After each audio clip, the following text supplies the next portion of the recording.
How are you all doing? Counting down from the 10-minute break in the waiting room. Jebby's stellar Sunday salutations from Ottawa. Hope you all are good. Hell yeah. A well-wishing and a fond hello.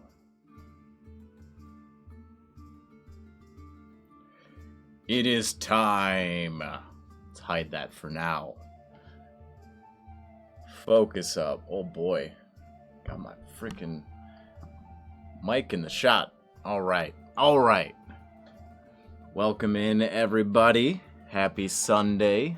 Hope you're all having a very fun day. So, task at hand today. I've been doing a Frank Frazetta palette study. I have this here book of Frank Frazetta's cover artwork, and yeah, after thumbing through it to find a palette, found this cover, a Princess of Mars. Yeah. Oh, there it is. Look at it. It's beautiful.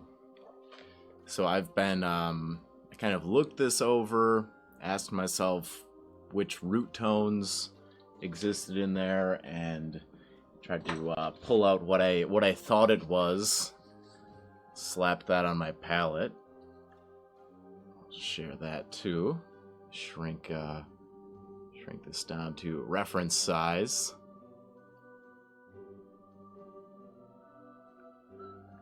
So here's the mixing pit.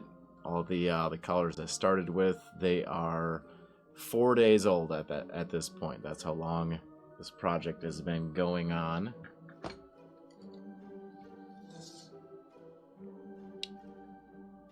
Now, this is the model, and this is from Aradia Miniatures. I always stumble on that word. It feels like there's one letter missing. But yeah, I picked this up at LVO a while back and finally found the right reason to paint it. And I've been, I don't know, my approach with the palette was different, but also the painting approach. I didn't worry too much about blending, letting brushstrokes show, just slapping things together. I'm making a in-depth tutorial about it on Patreon, and then I airbrushed some unifying shadows in place. I'm messing with temperature to enhance depth. Got that patented Frank Frazetta blue leg going on. Brutal Burrito, welcome on in. Hello, everybody. Yeah, if you look, I think my copy of this painting in that book, the rocks are a little more gray, but if you look at even the basing on that cover, I've been working this up as well, just slapping tones around it. I can't explain, it's a feeling, but I've had so much fun working on this, so I want to highlight this up. Do a resin pour on this, but I've found a level of freedom and satisfaction with this project. I don't know, it just feels like I'm doing something a little more meaningful than I've been up to. I don't know, maybe it's just doing different. So I had to get some special tools out for this resin pour. Behold, the glue gun. I'll show you the way. Oh, good, it has a kickstand. Brand new, first day new glue gun. So let's plug it in. Cha-cha. Pop that on low. Alright. The tube is heating. So while I was having breakfast this morning, I didn't want to let a good heat source go to waste, and I was afraid that this acrylic sheeting was going to be a little bit too thick, so I laid it on top of the lid of the pan as I was cooking breakfast and used that heat to melt this. See, there's still, like, I let it get nice and warm, and then I bent it around the plinth, and this is what was left over, so it'll wrap around nicely, nice and snug. Now, the hard part is hot gluing this on and having it all nice and tight. But yeah, after many failed attempts at resin pours, finally found the way, and it's in no small thanks to Joshua Lai and his tutorial on Massive Voodoo, Roman Lapot's blog, longtime blog. Alright, so that fits. Right. Notifications checked. Alright. So I also, the other part of this, doing a proper water effect, doing a resin pour, so yeah, I'm going to mix up some even parts of this in my old buckets. They're still good, just a little tinted. There might be a little dust on the bottle, but don't let it fool you about what's inside. Am I right?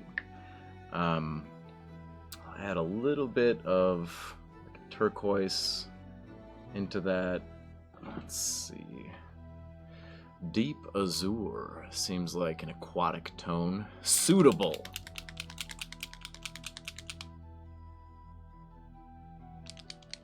All right. Give that a shake.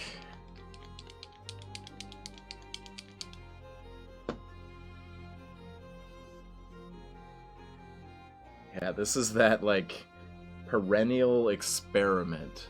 I end up doing a water pour once a year, maybe. Just long enough to forget and be unsure, you know?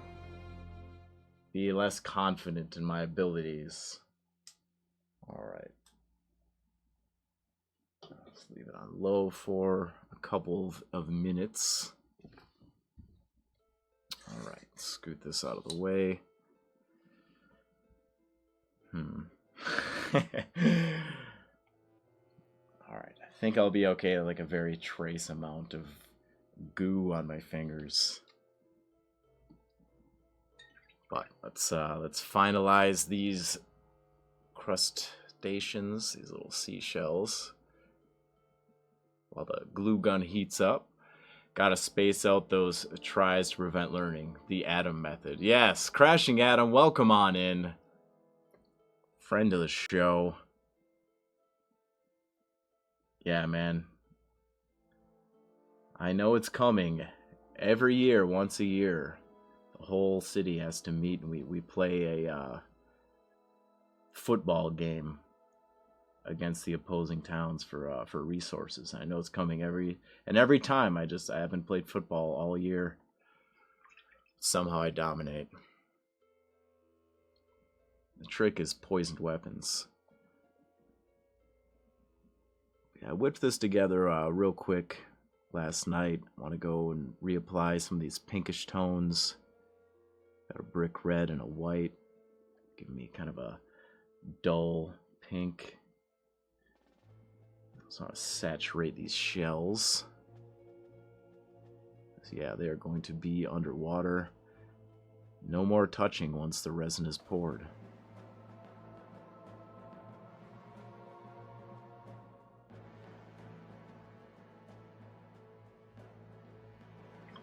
Oh, beautiful.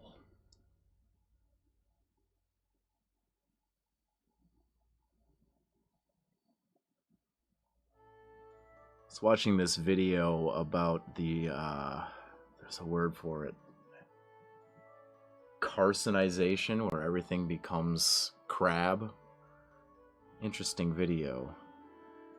Featured the coconut crab, which is not actually a crab. But it shows how, like, nature evolves the crab form quite often. All things lead to crab. To the point where there's a word for it. I started watching other videos about fish, the deep ocean. Yeah, still not going for it. Still afraid.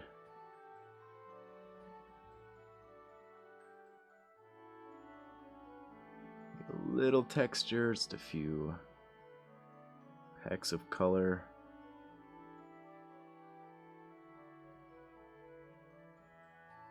All right. Mix a little teal and imperial navy together. Some more of that brick red.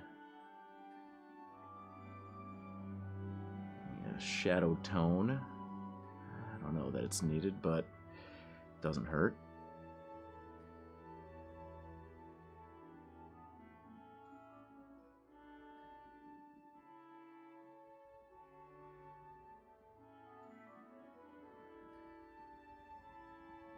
What model is going on this sweet base?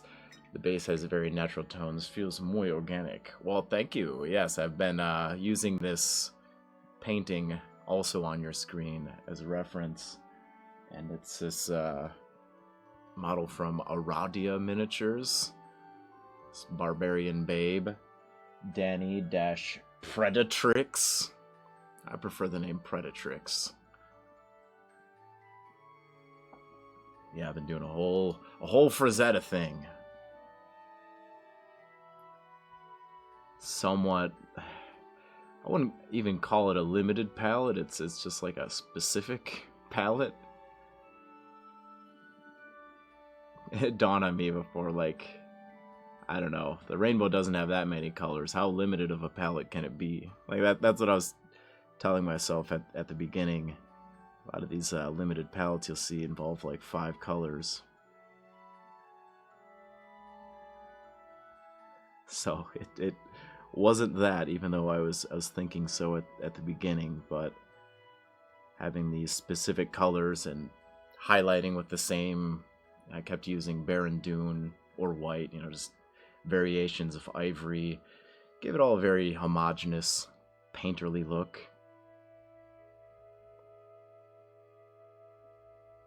Ooh, I can kind of smell burning glue. I think the gun is ready.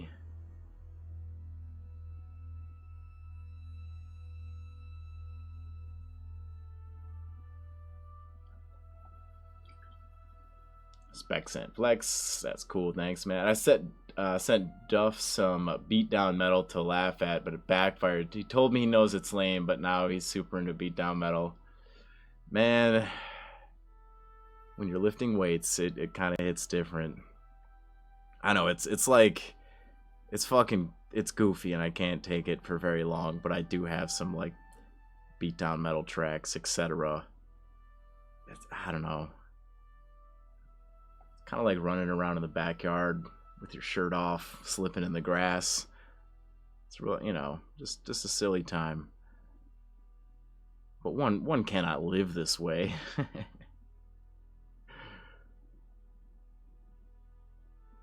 it looks like overnight the acrylics desaturated a little bit, and or the wood absorbed a lot of the paint.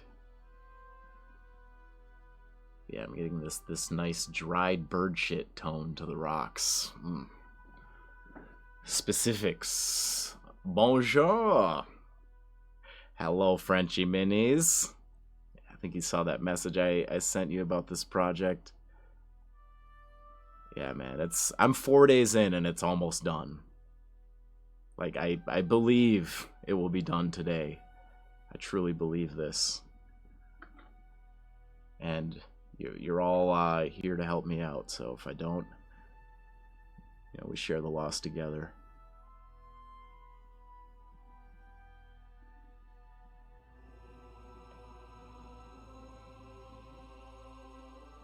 Yeah, this feels a little more meaningful than the stuff I've been working on lately.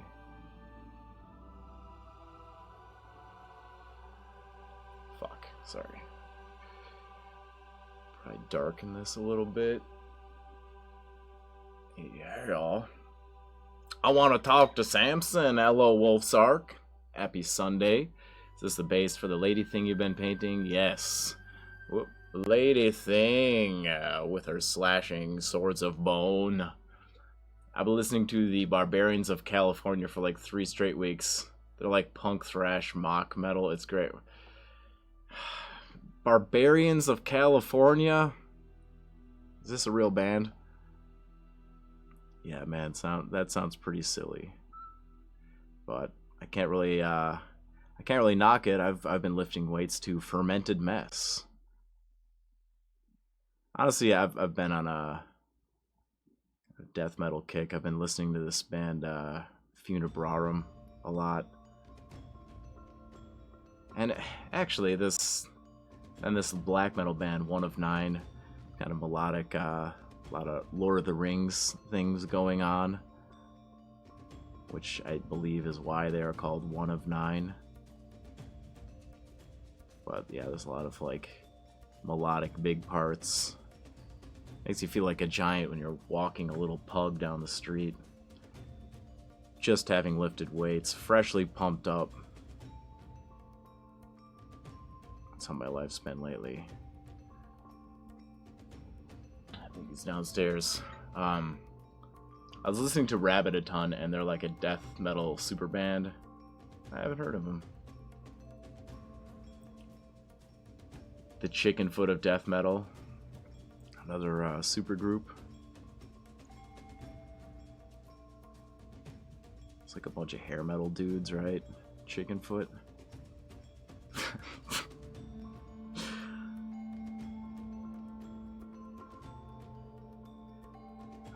Yeah. I don't even want to think about it anymore. Alright. I was going real fast and loose. I can see some exposed wood.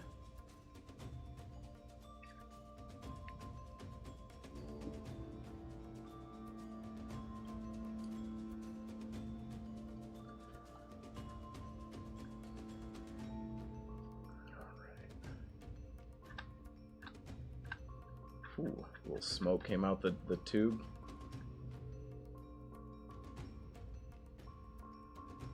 Alright. Glue gun. Let's back it up a little bit. Now I looked up Chicken Foot. Yeah, a retirement rock band of sorts, right? It's like the Traveling Wildberries or whatever. It's like Bob Dylan and Tom Petty and like... I went to a tournament yesterday with a Zinch Demons list I saw on the Warhammer live stream. Went 2-1, beat this guy Mike, who whooped my ass at the teen tournament last year. Hell yeah. Feels good to return the whooping. Now you've got a vendetta going. Yes, congratulations. The game outside of the game. Vendettas. Alright. So, here's how it is done. You need to hold that nice and snug. Pinch with all of your might, Chromatic Warrior. Pinch as if you're hanging from a mountain by only your tiny little hand. You've been trying so hard to make it big.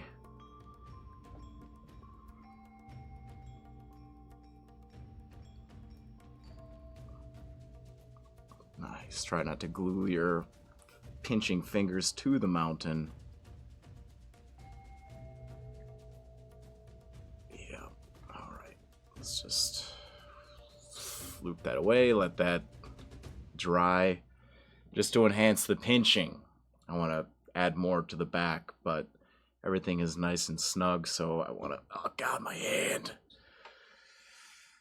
Oh, fuck it. I'm just going to fill this with glue. Yeah, man, that... Ow. Ow! That perennial experiment. I burned myself a little. Ah, God, it feels good to be alive. Ow. For months I yearned for revenge. Ah, finally! Your discontent. Ow! It's so hot, the hot glue. Walter, don't touch the hot glue! Ah! Whew. Hey dude, that's a funky looking base. What'd you make it out of? I collected some driftwood recently. Got a tiny shell. I'll show you more once the hot glue is dry. My scalding flesh. We got a little seashell. Some smashed bits of slate. Some white glue mixed with dirt in 2 layers to get a smoother sandy texture.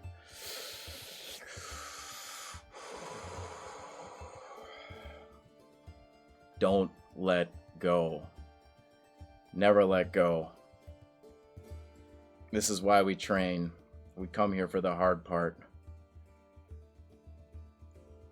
I like the pain because it makes ice cream taste sweeter.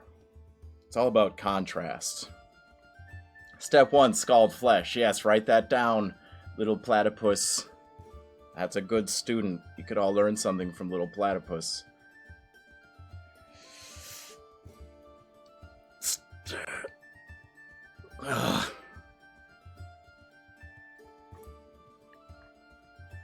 Still crushing. Tighten the net. It's a good hand workout. What if I told you I was just joking, nothing hurts, and I'm being dramatic? Yeah, I can't keep it up. My whole hand is turning into a cramp. It does feel stronger this way, I have to admit.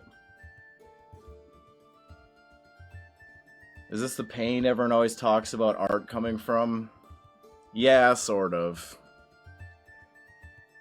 I mean, who wants to know about the emotional pain, right?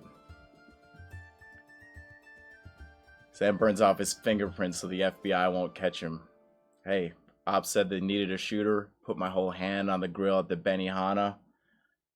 This shit ain't nothing to me, man. Sam thinks like a Slaanesh cultist. Yeah, man. Honestly, I was into Slaanesh until I realized that sliders would also be involved with Slaanesh, and I don't want to hang out with sliders. My fingers are scalded to pieces. I can't write! Okay, switch grip. Oh, fuck. I burn my flesh so ice cream tastes sweeter. Write that down. Walter, write that down, please.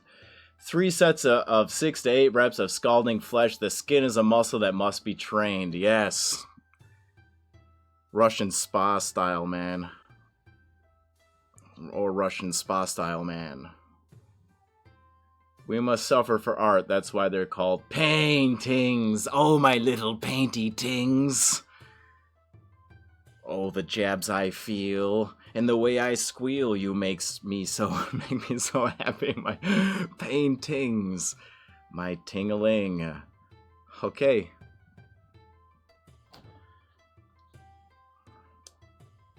Oh, it only has low or high setting. And you don't turn it off. You keep gluing. I'm gonna build a house. You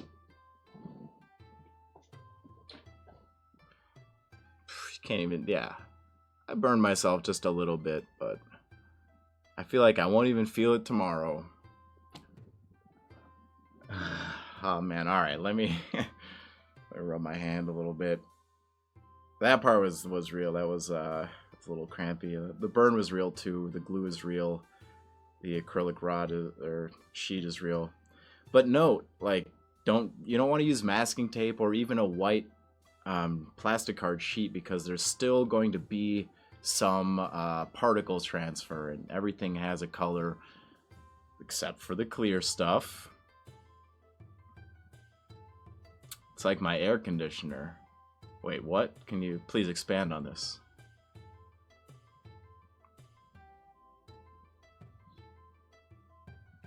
Yeah, that was I crushed that.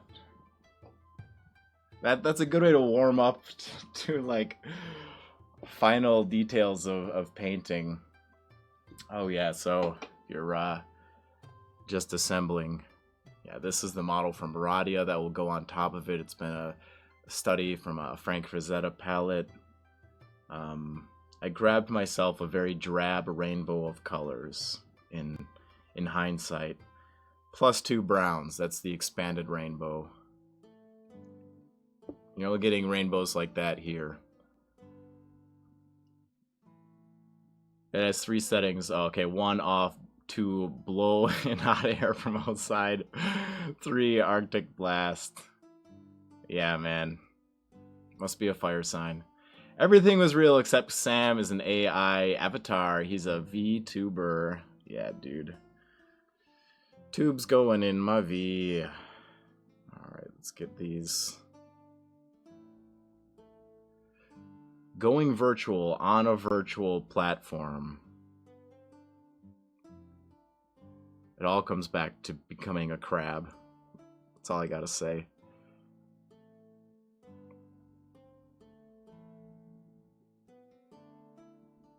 I should say more things that would kind of make for a boring stream. Falling freely, hello, hello, hello. I'm coming to Madison this weekend to teach a class at Noble Night. I wrote that song. I've been practicing it all week in anticipation for this stream. Okay, let's mix and pour the resin. Then exercise patience, let it settle. I'd like to take a look at the news. Couple upcoming releases, etc. that I'm chuffed about. Absolutely chuffed.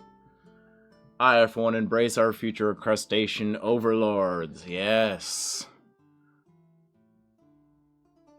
I do like a pinchy crab. I think they're cool. Kind of like little vehicles. And then they get huge. Coconut crabs are very strong and can turn carnivorous. I was watching it within this video. There was a case of a coconut crab climbing a tree, double cracking a kookaroo's wings. It falls out of the tree and 5 other crabs join in on a carnivorous feeding frenzy.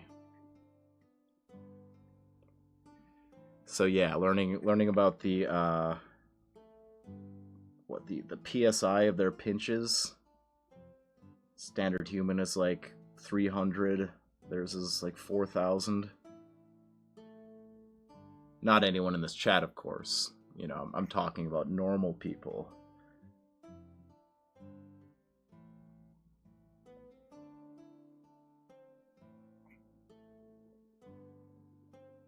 NPC stats, you know. I know everybody here's got custom skills rolled. Alright, just trying to fill this up nice and even. Fuck yeah. Ope ads. Ope! Love that word.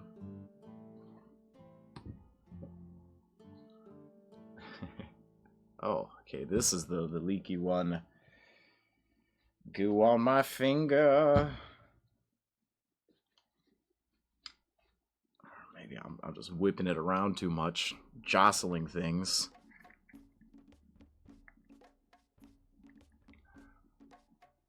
Team USA won the World Championship for us. Nice. Did they do it for us? Hell yeah, man. I had nothing to do with this, and now I feel a sense of pride. Some would say that's an avoidant relationship style, but I call it being a fan. The Packers are doing good, I'm doing good. But if they're not...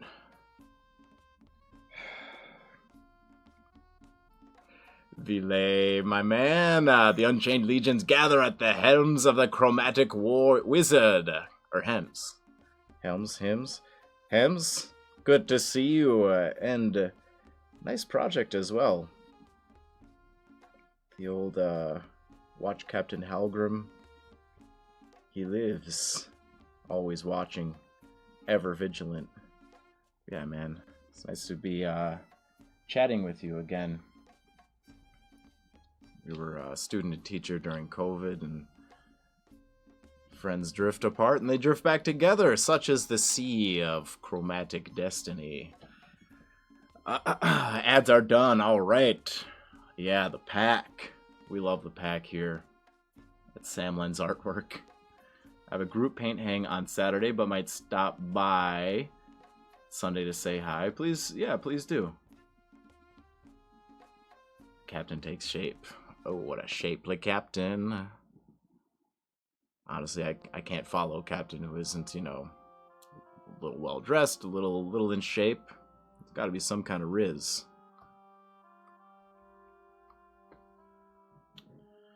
It's a slow pour.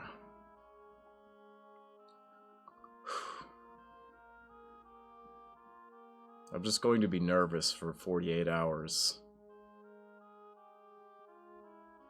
But it's about the acrylic pour this time. I'm so ready for football to be back, but my Giants looked kind of lousy in their preseason game yesterday. Uh-oh. Sometimes I follow. If the Packers are doing well, I'll check it out. Fairweather fan. Like the community aspect.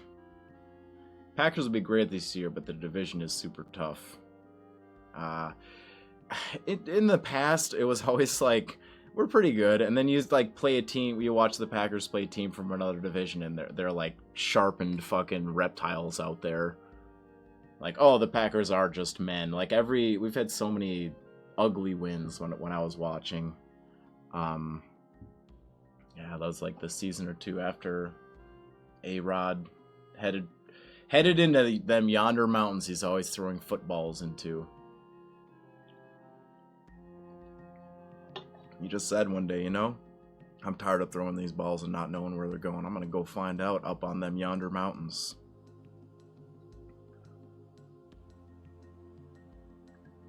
All right. I should wipe those out at least.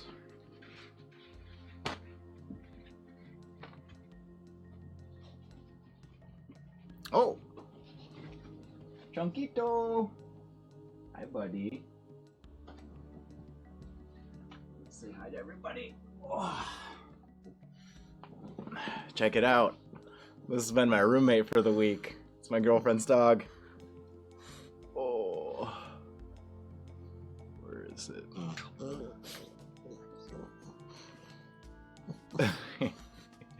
He doesn't have a lot of teeth. Lupito. His name is Lupo. He's a little black pug and I love him so much.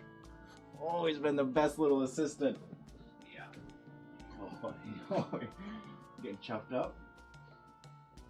Oh, I might have to take him outside. Or he's just coming to say hello. Frick, I can't see my... There it is. Cries in Chicago Bears. Oh, man, yeah. Why must we fight?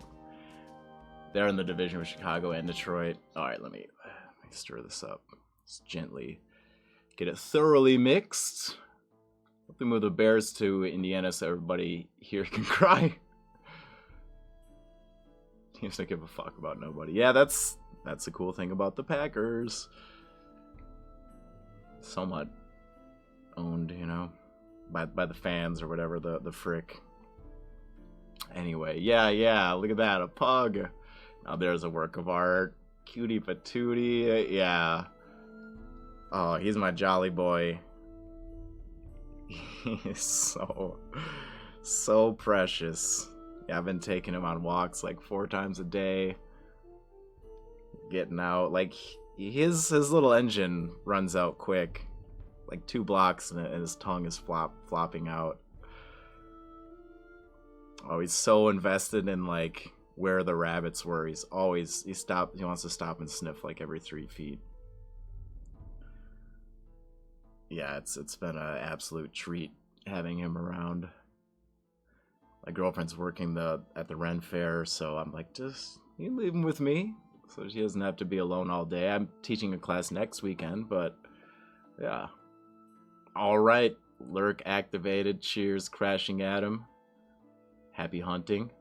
Packers will never leave Green Bay, and they will always have the ancient stadium. And we like it that way.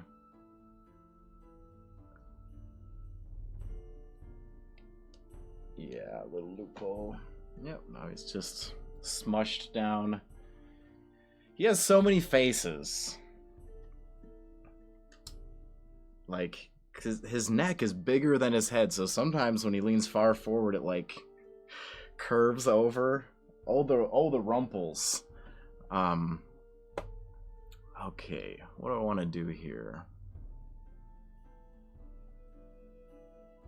I'm going to get the hair dryer and roast the top of this a little to pull the air out of it.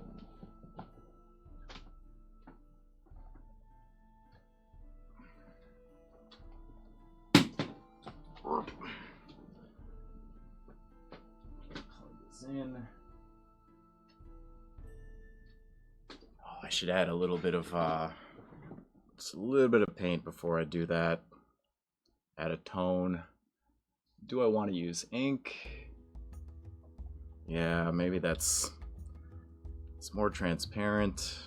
Then again, I'm just gonna use like such a trace amount. This much. Yes. Whoopo. Going back downstairs. I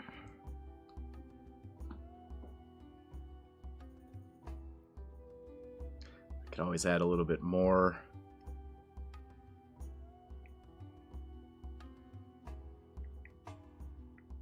If it's not quite having an effect.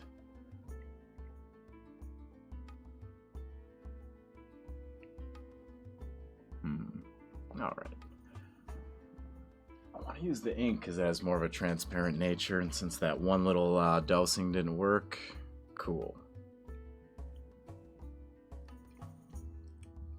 But yeah, part of this I want to, it's about having the patience, wait for these air bubbles to rise up out of it, let the resin cure for a while before pouring it, so it doesn't, in theory, I don't think it will creep up onto the base. Putting, you know, liquid onto a dry base, all that capillary action can kind of pull your resin, give it a bit of a bend. All right, now I'm getting confident. Let's put a little on the side there. There we go. Precarious. So first burn your finger, then exercise a lot of caution. Oh, look at that. Looks like a nice glass of water. I could drink it. Yeah, just like mixing putty by hand, you know, you're squishing your milliput together. You think it's mixed, mix it a little bit more. You are messing with goop. You want to make sure every particle of it is fused with pigment. All right. All right. Let's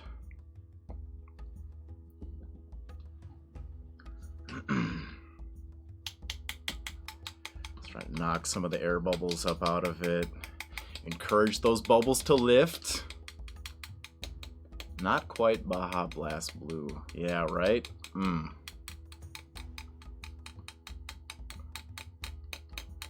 It's been a while since I've Baja Blasted. I realize I just don't eat Taco Bell anymore. Maybe I will. Maybe it's that once a year kind of thing, you know? Hey, hello, Taco Bell. I did a resin pour today, so you know what to do. One Mexican pizza? Yes. Is that back? Yes, it is. Just for you.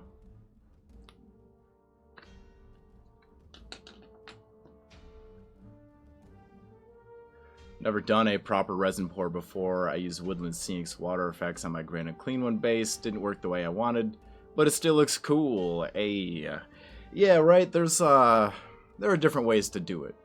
You can leave an area flat, just cover with a gloss medium. Do the resin pour. Use Mod Podge Dimensional Magic. Oh yeah, hair dryer. But this is the best way. If I'm making a little mud puddle, gloss medium. I made the mistake one time of doing this after I had poured the resin. Some air bubbles were coming up out of it. And it reheated the hot glue, moving this away from it, and just popped open and poured resin all over the base. So I just had to do it again and again. Call me Steely Dan, because I'm back, Jack, and I'm doing it again. The forbidden shot, yeah, right? Oh, it doesn't go down. Gotta hope you can hold your breath. That helped. I can see like a difference as there's more air bubbles towards the top. So that's cool. Alright, so it's 3:40 p.m. Central US time. I'm going to let this sit for 10 minutes and then reanalyze. 10 minutes of painting. Let's go. And I'm at this stage, I'm lifting up the non-metallic metals, and I'm assisting at the mid-tones. I suppose I'm adding final highlights as well. The approach on this was to slap colors down, very rough progressions, but meaningful topography, and then airbrushy unifying shadow. You know, that old approach. And so now I'm just here to pick up the pieces. Taco Bell and Arby's, lowest quality food you can buy. Damn, dude, do you think have they done a collab?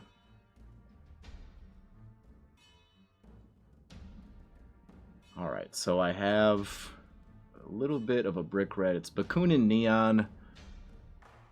You can hear the annoyance in my voice. It is not neon, but it is a really, really cool red tone, and I've been using that to pinken and liven things up in the flesh tones. Little Baron Dune, which is a nice ivory tone. That has been my final highlight. I want to make sure these upper areas are much brighter. Like, as I was working on this model, I keep looking here. Like, this is the most appealing part of the model, and it's something to do with her, like, wearing a mask or the face being covered. But I believe through value control that I can create more of a visual emphasis around the head. There's, you can see some icy blue highlights coming into play here. And granted, I've done more highlighting work on the metallics down there in the belt. And I'm just working my way up.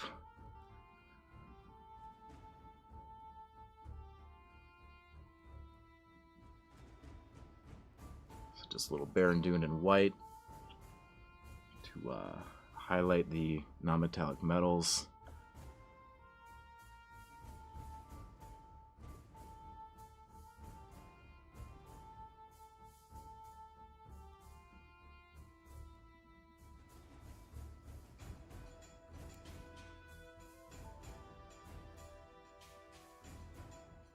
Woo.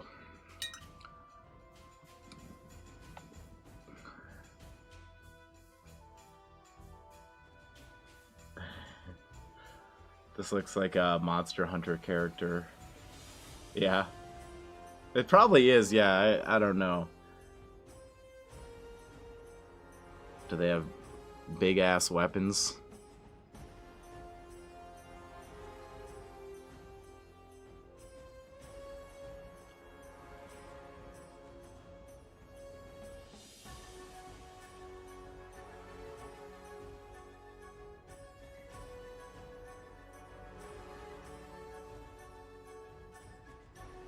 I missed what you were talking about. You said who named that. I said something and then I forgot what I said. Streaming, man. It's really, this is a hard job. And this is my job. God, please subscribe. I wasted all my savings on font packs. $2.15 down the drain. Gothic Army, hello, hello. They sure do. Small girl, giant weapon, giant boobs. Oh, thank you. The neon red paint. Yeah, I don't know. And like, I don't know if you're familiar with Infinity, Bakunin Neon, like that has all the potential to be a very bright and vibrant color. Bakunin is the place you go for all the kind of illegal shit, basically.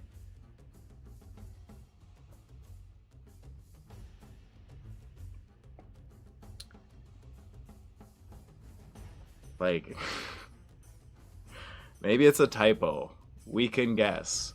What letter is missing from the word neon to turn it into anything more accurate? Anything would be more accurate. Thank you for saving me from watching the 2016 version of Blood Feast while I paint.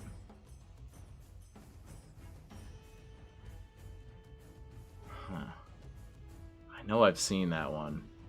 I don't think I've seen the 2016 version, but hey, you're welcome. I'm saving you from a bad movie. All right.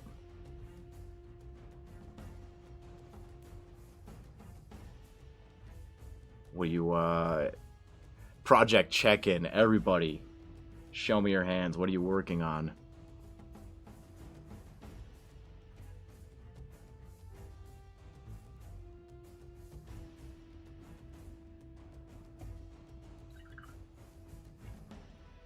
Pure Frazetta. Very nice. Yeah, thank you. That has been the quest. I can refresh. Some people have joined in, but I have this book of Frazetta's cover art, and I found this painting on one of the covers. After looking through and finding one that really captures that Frazetta palette, represents it nicely. Taking a little Sunburst Ochre and Barren Dune right now. See this? I don't know if it even shows up on camera, but it's just a little abrupt right here. It's not completely smooth. If I use very thin glaze-like consistency, just paint over that no man's land, aka the many shifts of mid-tone, I can sweeten it up a little bit. Also got some Barren Dune with, I need to remake that one. Barren Dune plus Bakunin Neon. I don't know if I need to continue stating all these colors.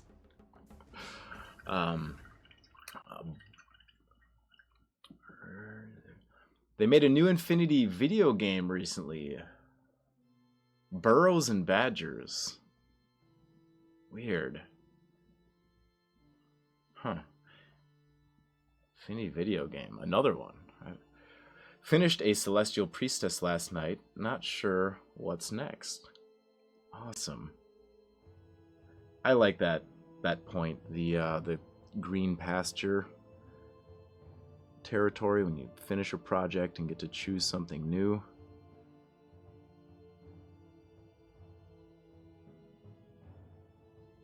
I don't know, because there are like concepts and ideas that I want to try, but that doesn't dictate the model that it's applied to.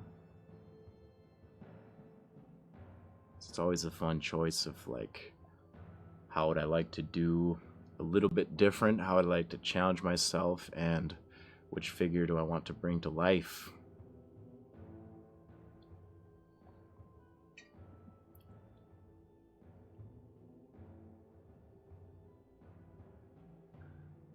Right, it's 3:48. It hasn't been 10 minutes yet, but look how clear and smooth this is becoming. Being a little patient. A little. I can't say I've been fully patient yet.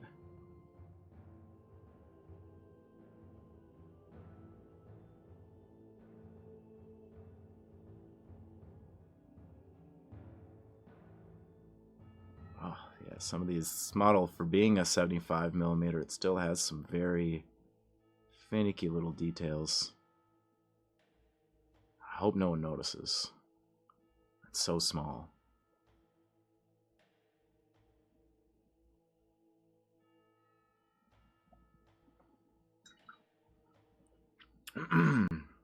Painting dark elves for D&D right now. Excellent. Ooh, that's fun. Purple skin. I'm working on a Star Wars diorama of a sand trooper patrolling Moss Isley. Yeah, I saw that on your stream when I had raided into you. Excuse me. Last time. Very cool.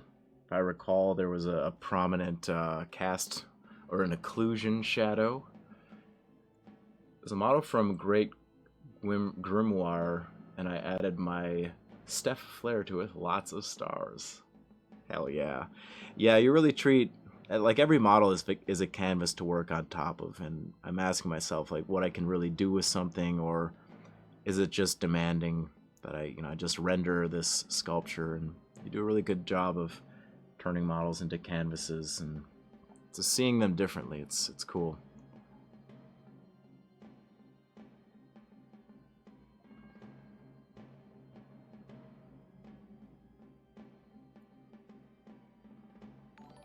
I assume everyone has seen Falling Freely's artwork, so maybe I'm wrong.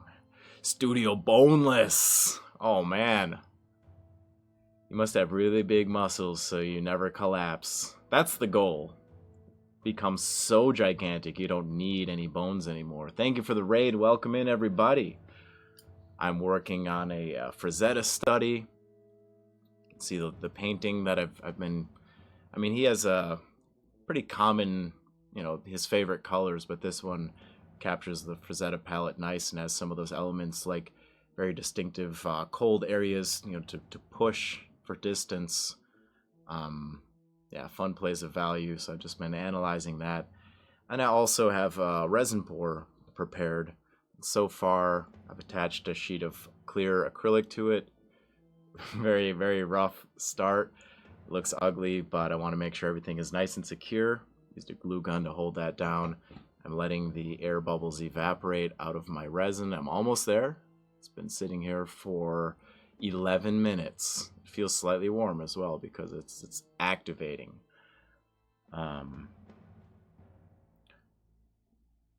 Walter, yeah, I had to redo a lot of it because the texture of the building was too pronounced. I'm repainting it after softening up that texture. Good, dude. Good. That is an improvement. And the lesson was learned, like, sometimes a piece doesn't need to be completed. Not every sketch turns into the final version. Some people do a kind of dummy copy of their real serious entries and just to get familiar. Some people buy 2 copies of something. Not me. Some people, I'm just saying. So I'm glad that you're sticking with it. Sometimes you have one failure, it discourages you from an idea, but you've got the better information to come in and make better work. Something I have to tell myself a lot. Like with resin pours. I think this is the first one, fingers crossed, that has happened with no problems. Like I said last time, I used the hair dryer to lift the bubbles out of it, but I had already attached it to the base. It reheated the hot glue, detached the dam. All my dreams came pouring out down the mountain. Absolutely love it. I've been working on Morven Vol for I don't know how long. Hey, sometimes it takes what it takes. I don't know. I'll do a little quick work in between. I was just adding a little battle damage to this piece. I like doing my tabletop pieces. They help to spur me on. Like, it puts fuel in your tank, having a sense of achievement or accomplishment, I mean to say. So keep at it, man. You have to create those dedicated works, just like Walter is doing. Like, you have to create masterpieces and things that you're proud of to see in your resume. This makes me happy. This one makes me, like, glow, you know? I don't know. There's rewards to be found in pushing yourself and just intentionally choosing the hard part. It's really fun to do style studies of other artists, especially trying to implement aspects from 2D art on a 3D model. Couldn't agree more. This this has been good for the creative spirit. We are 35 hours into the armor. Oh man. Hey, who's counting? But it was nice because I delivered the Vostroyan job yesterday. There you go. Heck yeah, man. Alright, just testing. Got a little bit of a grab. I don't know, I feel it's still not like Jello. Yeah. I'll let it sit just a little while longer. I give it 3 more minutes. The Atom Shield is amazing. Oh, thank you, thank you. I'd really love to put that on the table across from him.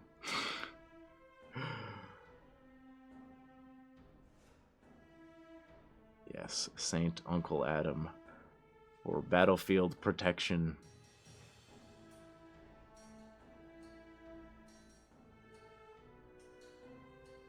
Just adding these final glistening highlights. This has been a very interesting experiment in just going a little more quickly and heavy-handed at the earlier stages.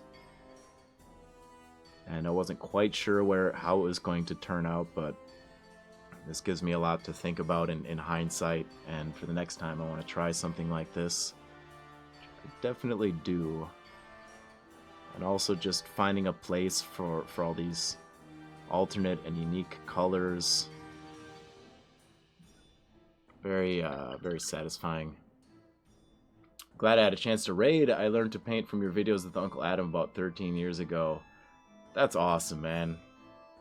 Here I am, still alive, still the same age. Yeah.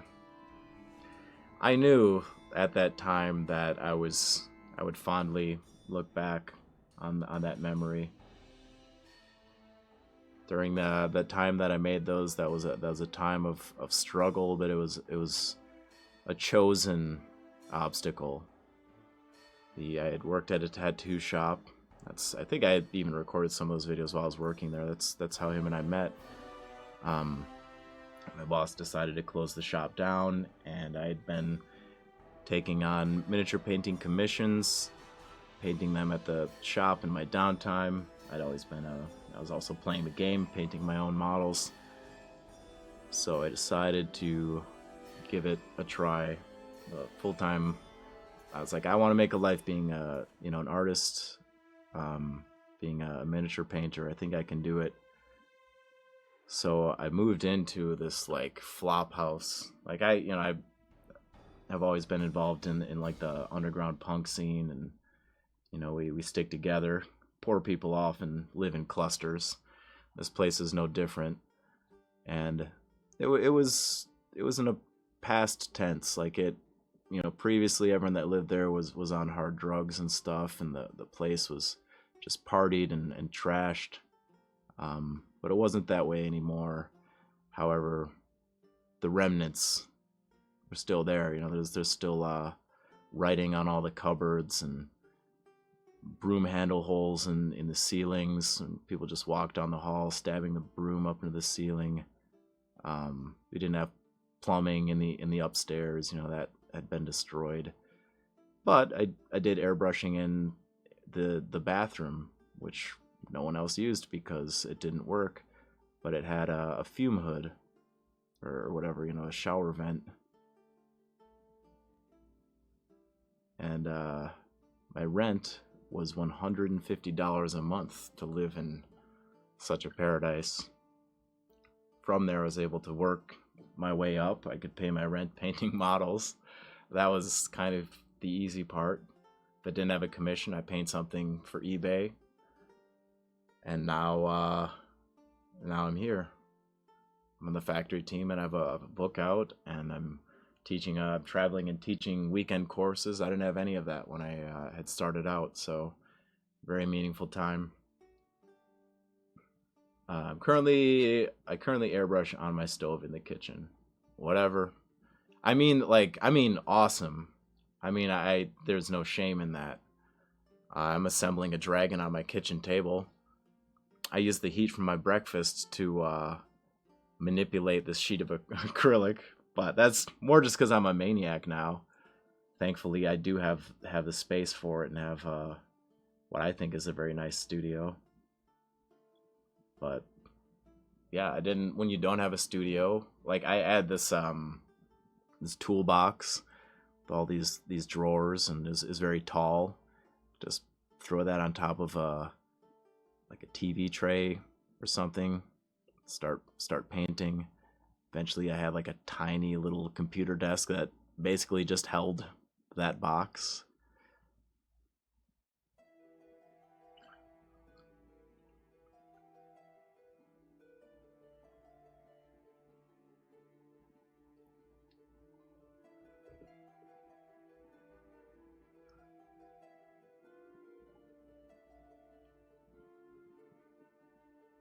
But yeah, at that point, I was like, all right, this is my dream.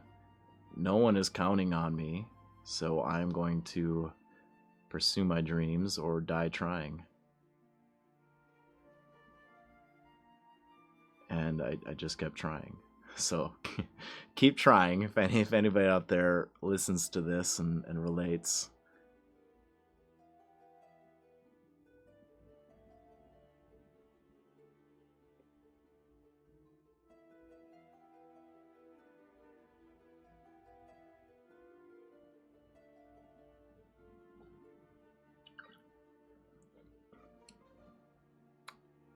Hell yeah, Studio Boneless. Keep it up, man.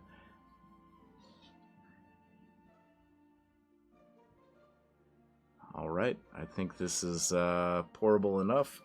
Let me just get a little something to catch. Why is this so hard? Alright, there we go. Just in case anything spills over.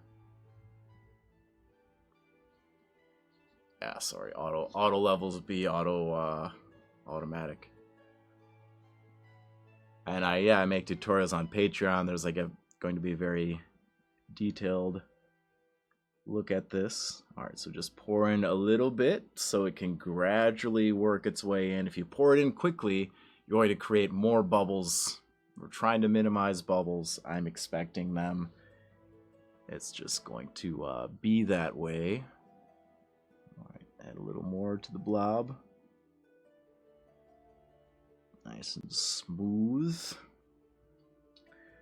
Maybe if I tilt it, because yeah, there's this kind of a craggy area over here. Yep.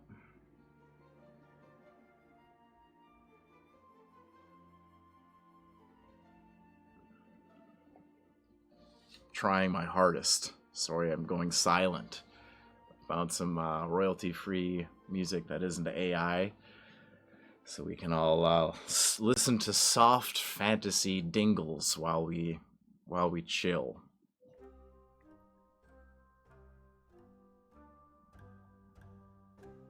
Ooh, look at it run! Yeah, see, I think it was a good idea to let it get a little thicker.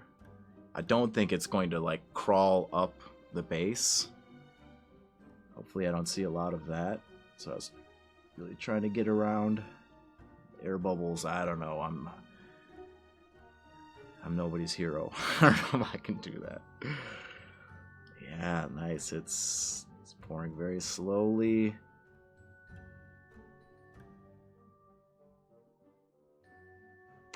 Just very gradual. All-consuming slime going well.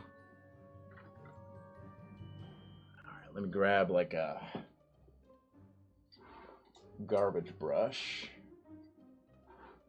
Well, they're not garbage, but they are past their prime. Ooh, yeah, see? Here's a nice junk brush. Sir Ade! Hello. Man, I should have messaged you early. I was like, I'm doing a resin pour. I'm thinking of you. Maybe you've caught some of the info. I do plan on having some frothing, crashing waves over in this area. So this is no mind. Oh, pour it over the side there a little bit. I just wanted to make sure. I should hold it level. Let's make sure that this area gets filled in. All right. Yeah, Sir Addy has been doing a fair amount of waterworks himself. All right. Set that down. Mine is nearly done, and yes, I saw your mail just a few minutes ago and switch on the computer quickly. I was literally like thinking of you at breakfast this morning. I was using the heat from the pan to also heat up this acrylic and bend it around the plinth. I was afraid it may crack. All right.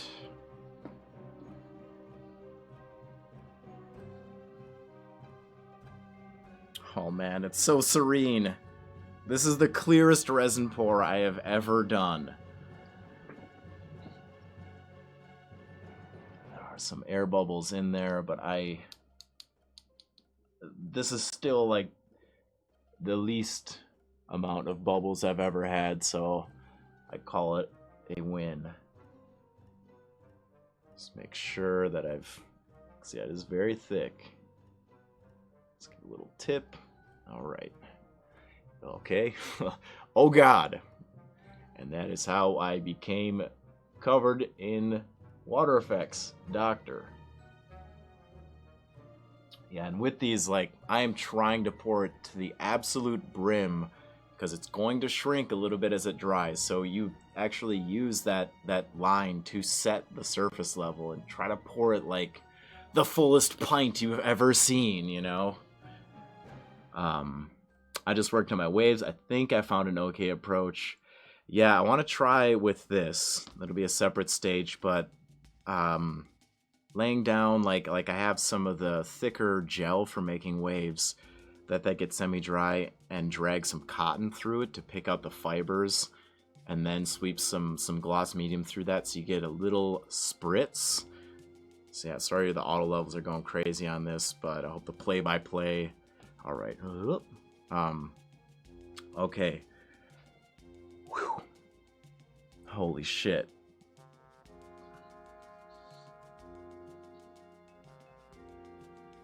I just forgot. I want to record a little something on this too. Let's try to make a reel or something, you know?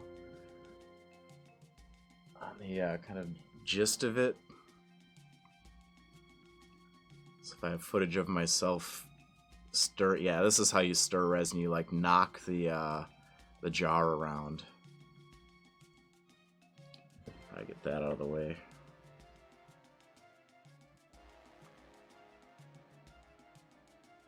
Oh yeah, that sweet B-roll.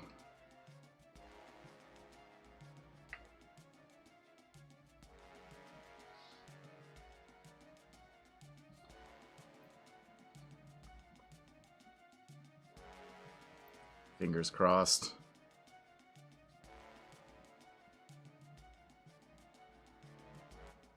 Whoop. All right. Thanks, y'all. It's live. So next what I want to do is I have to run downstairs and I want to get a Tupperware or something to place over this. It's going to need to cure for 36, 48 hours, and I don't want any errant strands of dust or black pug hair getting into it. Alan! Thinking about you, champ. There's my human animal. My maniac. Alright, so let me take a break. I'm going to wash all the bits off my hands when I get back. We're going to continue polishing this piece. Alright, hang tight, everybody.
Oh. Okay, I need to find a better place for my microphone besides right in front of the scene selections. But I'm back, everybody. All right. Let's make a difference. Let's clean up a little bit. Put away all the tools to make a clear pool of water. The most impressive piece of this whole art is going to be the liquid. Hell yeah. New glue gun. Love that. I realized much later than my message with the pictures to you that the shrinking process in my block led to an accident that one of the fishes got completely turned around. Everything else was on place, but this one fish got completely tumbled around. Damn it. It's funny. What a silly fish, but that was not the plan. Yeah. Look, I thought this resin was nice and tight, but it's... I don't want to turn it on its side. It's creeping down a little bit, but I've had that before. You can sand it down. It's very hearty once it's all done and dry. Let's get as much as I can off the plinth. And yeah, I'm going to put this Tupperware on top of it. Let that sit over here. Let it cure. Let it dry. All right. It's funny, and the fish is placed so crazy that you won't see it when not knowing. All right, good. We've got a happy accident, everybody. I went to a local convention on Friday. Yeah, that's so it doesn't collect dust or any dog hairs. I've got a little black puggy hanging out. There's this local convention called Phoenix Con, and I went down there because one of my buddies, sometimes he's in the chat, Mr. Drakenheim, he and his wife were doing face painting down there, and this is more of a D&D centric convention, but I'm happy that there's something cool happening local. I'm cool. So I wanted to go in and support it. There are artists and authors there, and a lot of people playing Pathfinder, etc. Like, it's that kind of convention. But I made my way around the vendor hall, and I started talking to this grognard. I think you can say that as like a term of endearment right now. And he had some miniatures for sale. I was like, oh, these are sweet. Like, I couldn't resist. I got this funny satyr dude, just because I was having a good time talking with the guy. And then he's like, yeah, I cast these myself in my garage. And all the models that he made, he had his friends sculpted them and he casted them, and there's like no name or posting for the models online, and he just like has them around. They're lovely, classic, old ass. Let's see, Kendrick 2021. It's hard to make it out. Yeah, it's called like Arg magazine or something. Was one of he makes like a little supplemental. Yeah, it's just cool shit, and I couldn't resist. I don't know if I'll ever paint this model, but it has this particular kind of old world vibe to it that I really enjoy. Yeah, with that said, I wanted to talk about some cool shit I saw on the internet.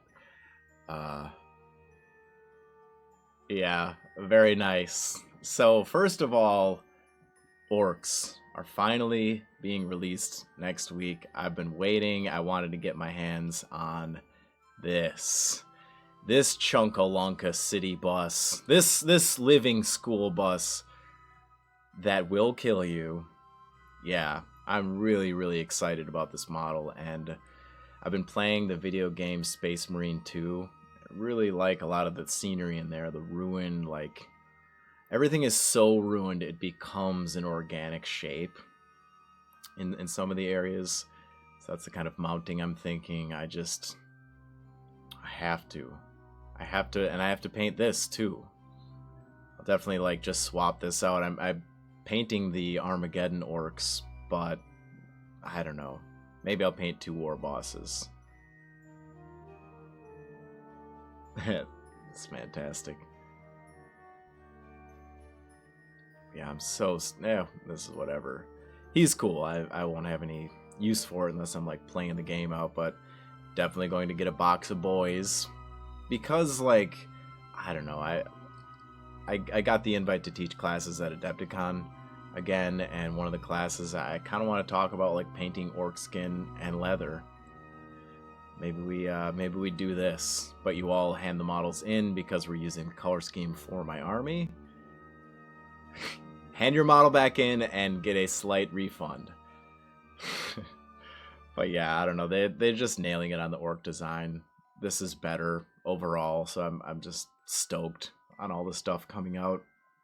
It's just a massive wave of releases. You can get your hands on the cool big boss separately now, well-ish, from Armageddon. Large lad, yeah, I like a big guy.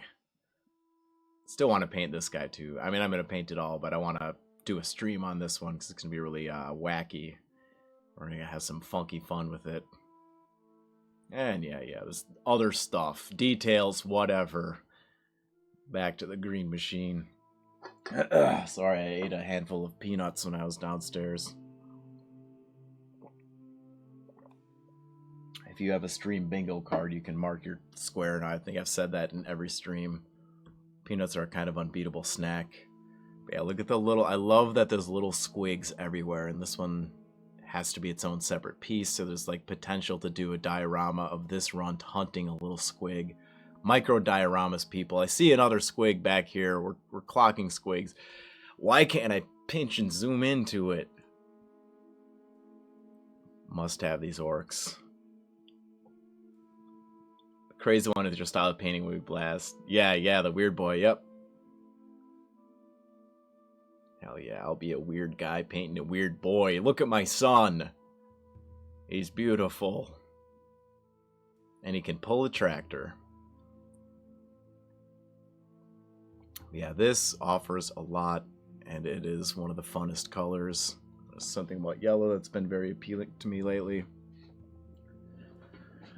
Oh, Nazdrag to level 11. Let's go.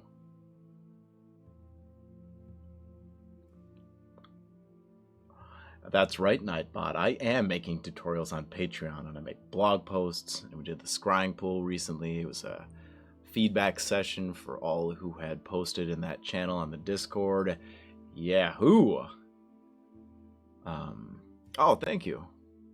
Wait, what's that? Double tap your control key with your mouse over the image.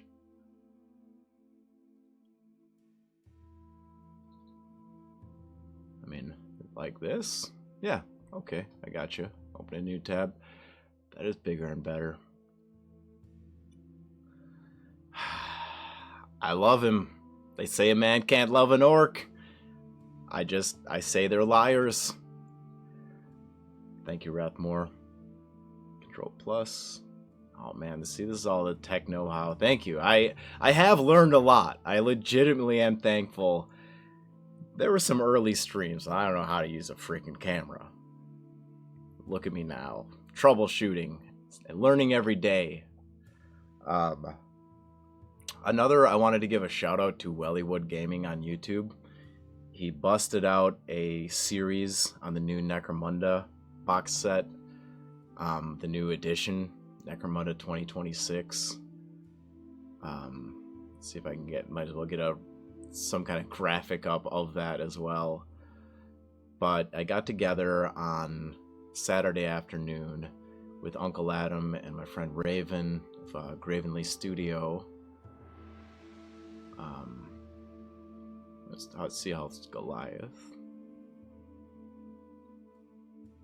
But yeah, we just had a look at the rule set, and I listened to an episode of Miniatures Rundown as well. Their first impressions and helpful information about how the game functions now.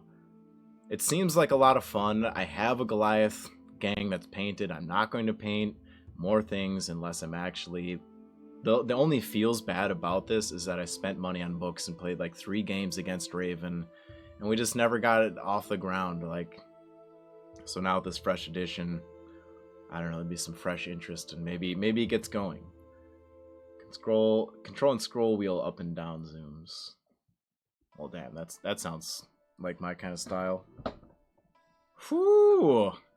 Oh yeah, all right. Thank you. I mean, now I can see all these muscles better. Yeah, a lot more. It's kind of champion based. Like your big bads are gonna be real nasty, and I'm okay with that. It seems like basically everyone has been reduced in effectiveness by like 1. There's lower armor saves. Nobody's hitting on a 2+. A little more pillow fisted. That's not a bad thing. Games can be too lethal. In the past, I'd run in there with a brute with like 6 attacks and like a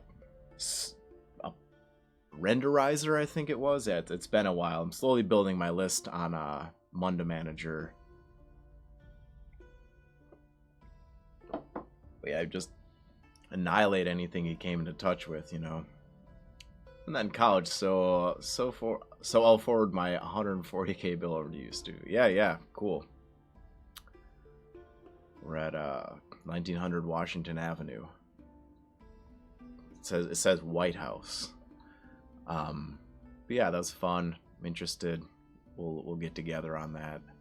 I don't want to spend money on a bunch of books. I don't like... Same approach with the Armageddon starter box. I'm like, alright, I'm placing a ceiling on this. You could buy this starter box, play these 2 gangs, and just use what is in the contents of that box, right? So that's the game.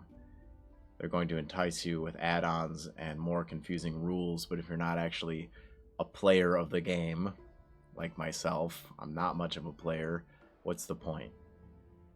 You know, I'm wasting money, and I'm wasting paper, because I didn't use these books enough, so we'll see how it goes. It's easy to get excited and just throw money at a situation. Yeah. Also, Carcass Front pre-order is coming up. I'm stoked on that. And I saw that the Trench Crusade rulebook is up for pre-order, which has been years in the making now. I kind of like that. I feel like it's been perfected. It's massive. I'm sure it's full of beautiful art. Maybe they've got a little blurb about it. Yeah.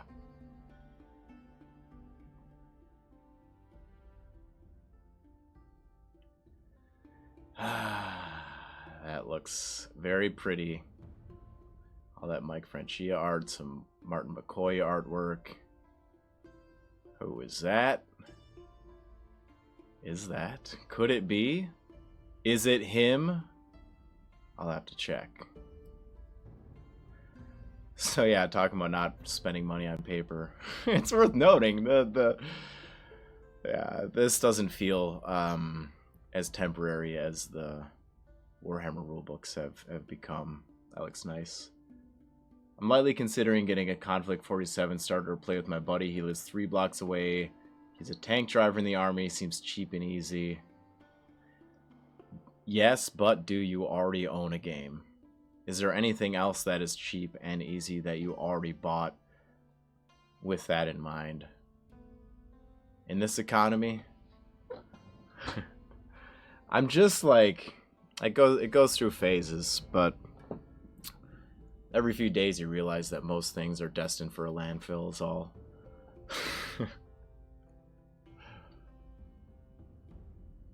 Alright. Let's get into it. I think I want to freshen up the Baron Dune at least. These colors have been sitting for 4 days.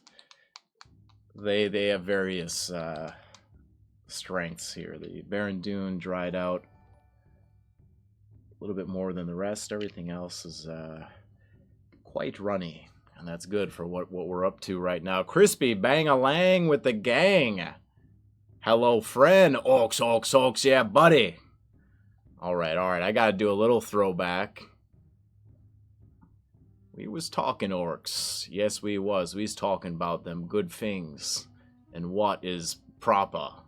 What is dead hard. What is Nazdrag.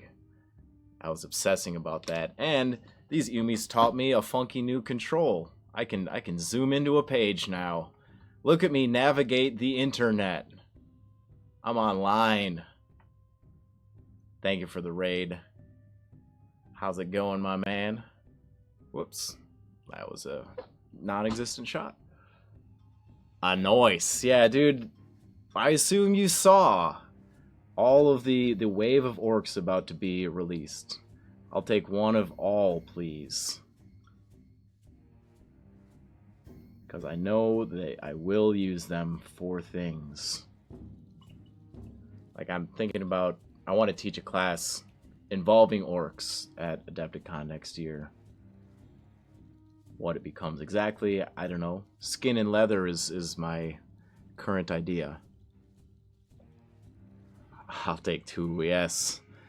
Ah, I see you've activated the double Nazdrag.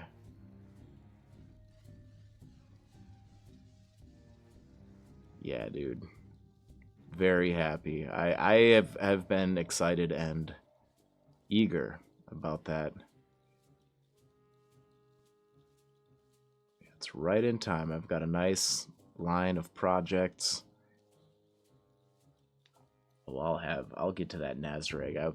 I will have my way with Nazdrag. I'll just say what I was going to say. You all know what I mean.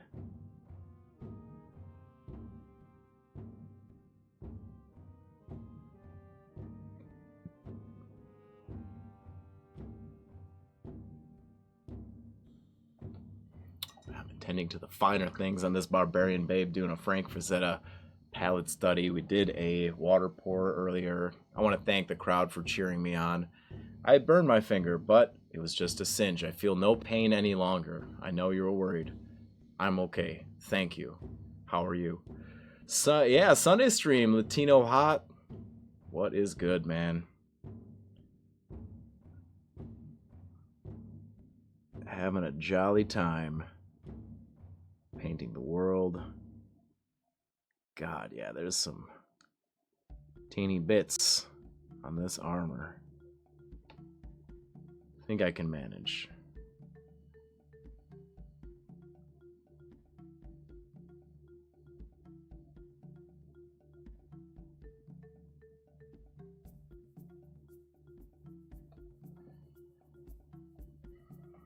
Cool. I'd like to also do a little underlining. Frick, man, Alright, I'll do a deeper cleaning of the resin after stream.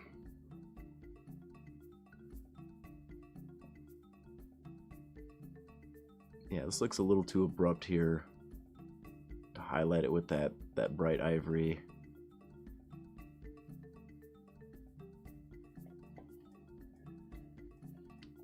To be just a little bit deeper to match the surrounding value. Too abrupt. All this hard work just to biff it.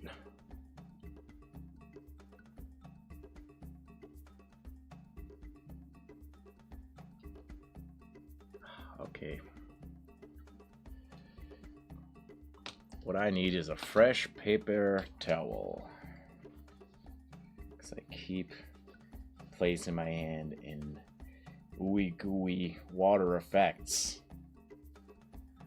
It's the kind of water that you cannot swim in. It just sucks you down. And right before you drown, you notice the other drained, floating, empty suits of skin.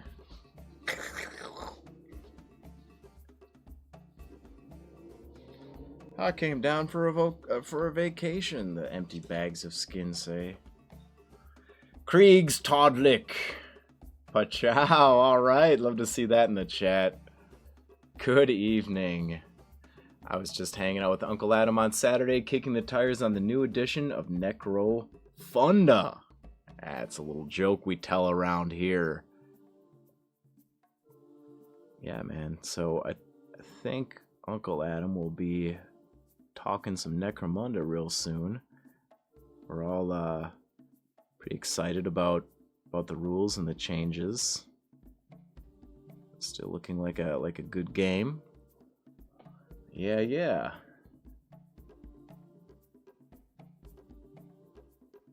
And I don't know, maybe it was needed to kind of recollect everything. That game had a very, I don't know, the RPG feeling is not a bad thing, but in collecting all of the books, still having an RPG feeling, if you will, that was a little rough because it felt like you're always missing something.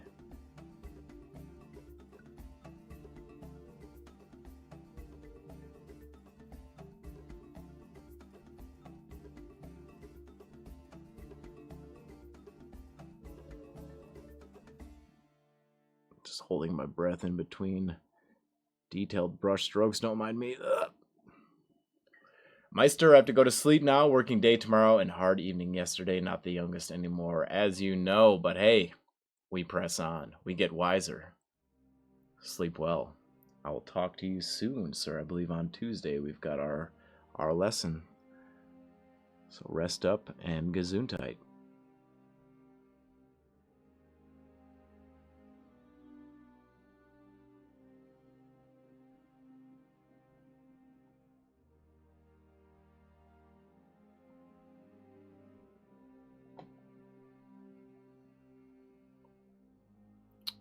Looking forward to present my wavy results. Oh yeah, man. We're going to be talking water effects, as you have now witnessed my experiment. And oh yeah, I'll let you know how it comes out. I might be really sad during our lessons. Sorry, there's still pieces of peanuts stuck in my throat. Didn't mean to sound like I was choking up. Okay, good night.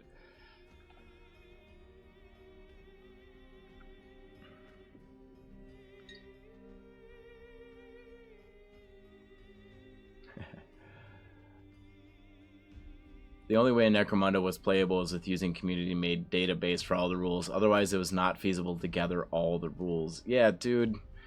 The amount of page turning and flipping, yeah. So I think this is a good reset. I like that everything is kind of down-powered again. Yes.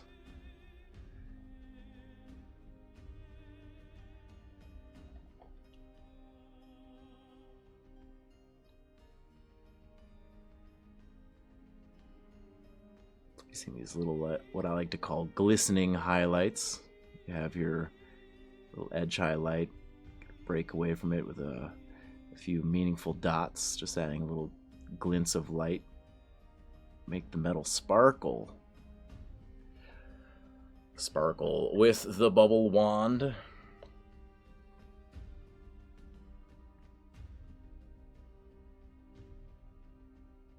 But yeah, I yearn for the skirmish, man. I would love to play a game. So, trying to put energy into that.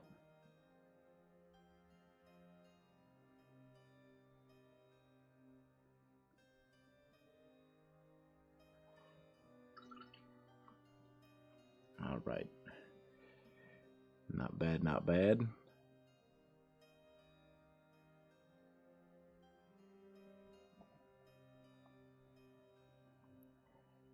All those little glints. I feel like if I zoom in like this, it like looks a little blurry. Like it tightens the range of focus.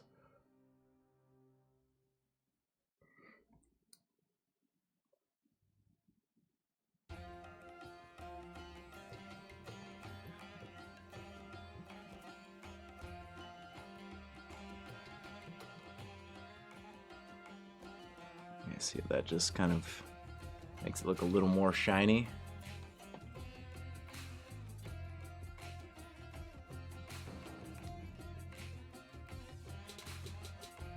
even a little less paint.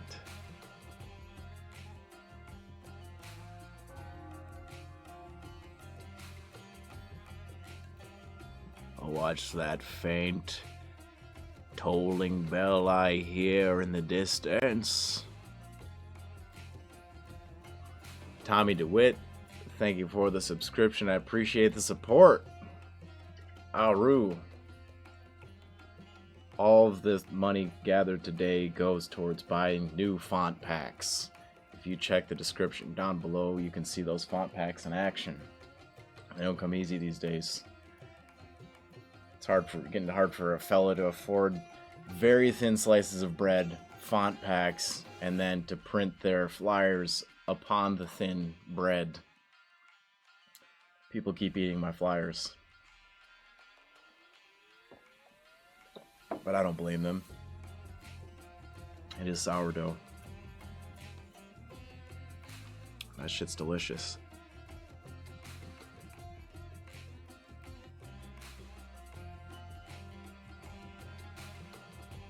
Yeah, a little dingy back here. I don't think I'm gonna jump up to that ivory highlight off of that. It needs to have a more of a saturated foundation. It's going to be an abrupt lift. It will look bad. We want to do good. The thing is, Combat Patrol rules aren't very fun. Well, they may have fixed that up because again, now this is the road where you end up buying something. Don't buy something, you know, if you can help it. Those later Combat Patrols were more troop focused, but okay. Lots of teams are in balance. Kill team, yeah. So many rules for a tiny game. Conflict starter for 2 is less than 1 Combat Patrol. GW makes it hard to play their games. I mean, you gotta be a gamer as well. And I don't know, that comes and goes with me. But I used to have like a light inside where like I would read everything cover to cover. Maybe that's because there's just less of things out there. But I don't know, I spent a lot of time playing the game outside of the game, being engaged with it.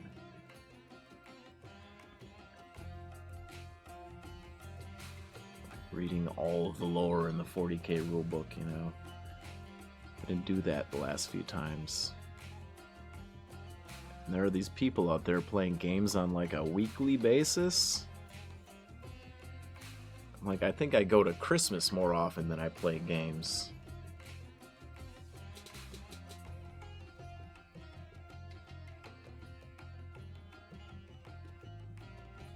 So that's the other part of it, is I realize that I am not a gamer. Like, look, all these books, oh, I can't keep up. You won't use them anyways. Anyway, is that 1490 Doom 2-player starter set as well, and it's 4 models. What I've heard, that game is quick and easy. It's that modern breed of tabletop. I want to say wargaming, but I want to say like skirmish games more specifically. It's a very basic rule set with just a couple layers to add character, a couple like tactical kind of crunchy bits, a few mechanics.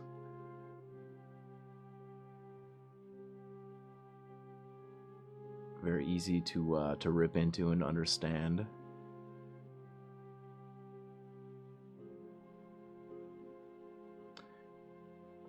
Uncle Adam did a video about that starter set.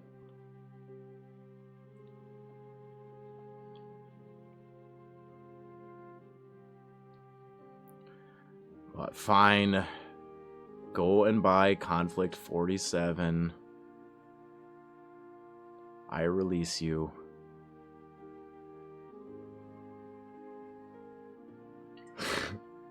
It's probably a part of it. The game is so vast now that it's harder to make it your own.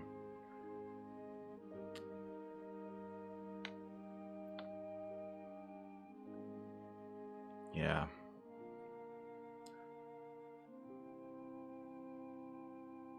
That is definitely, things become kind of unwieldy and too large. Can't keep up. The meta folding in on itself throughout the release cycle. Oh, thank you. My deepest, darkest fear is that board games remain more fun than mini games, and I will be haunted by all my minis. Embrace your shadow. Carl Jung talks of this. But yeah, man. Board games kind of are the shit, aren't they? And what's wrong with it, you know? And all your miniatures, what do you mean, man? How bad could it be?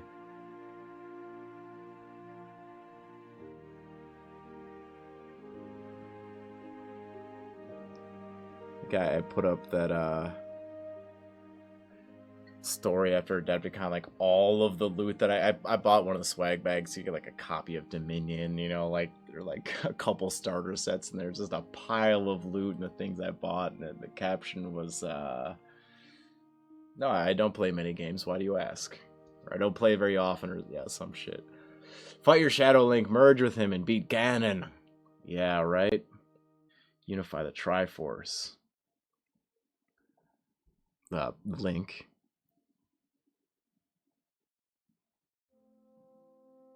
I think that like finding your shadow thing is about just becoming like comfortable with yourself, kind of knowing yourself.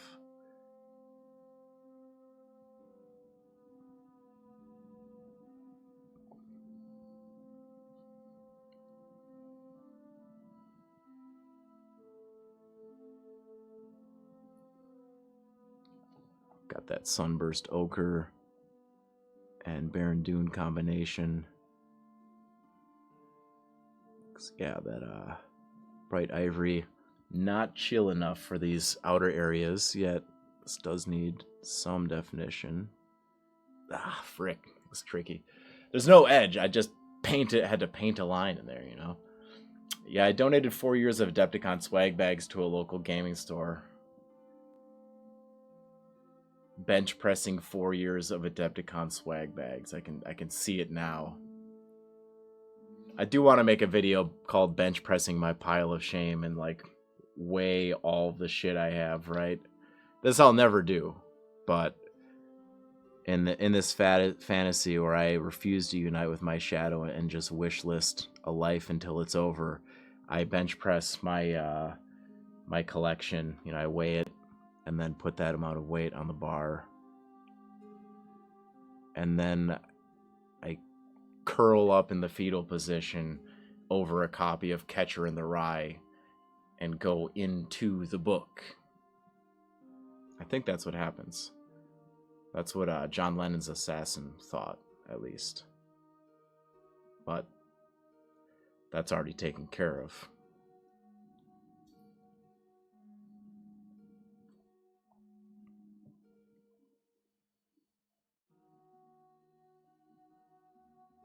Crazy story. I know there were 4 types of swag bags. Light, which had tons of rulebook, versus super heavy, which had tons of models instead. Oh, really? Yeah, there is that, like, the VIG level. Very important game. Very big spend. Look at my wallet popping out my cargo pants. I got so much money, I had to get more wallets. How about that?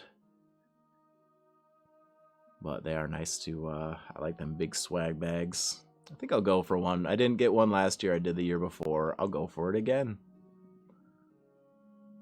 I've hit the age where the pint glasses also hit just right for me. I'm like, ah, yes, and also a commemorative pint glass. I even got the t-shirt last year. Sometimes I go into events and I'm like, yeah, I'm balling out. I'm gonna indulge and buy fun things. And sometimes I exercise restraint.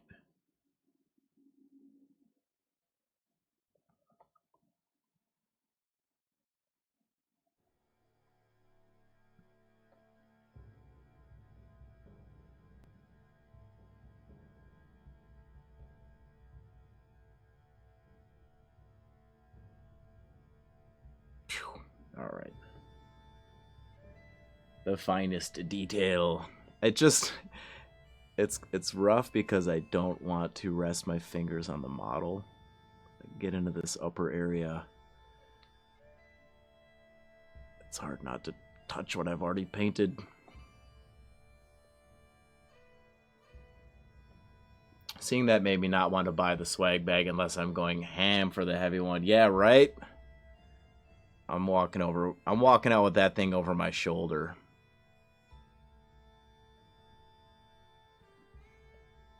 A fire hose of hobby material. And then there it is, untouched a year later.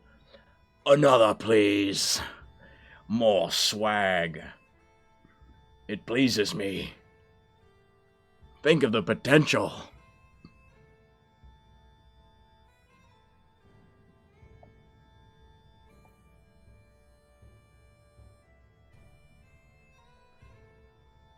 Got this seafoam green in combo as well.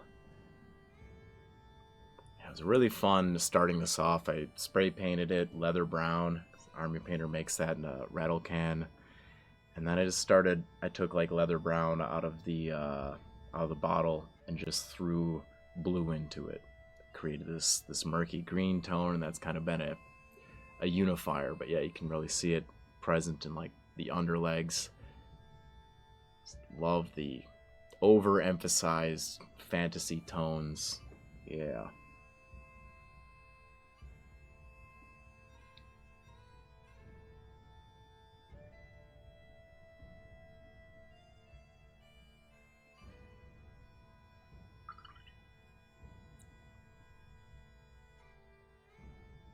All right.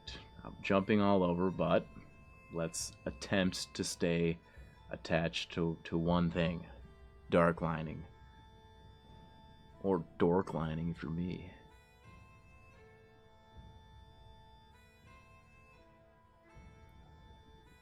Yeah, she has some body straps and decorations. So I want to make sure that I'm happy with their definition. Taking a little of this diluted down, murked out purple.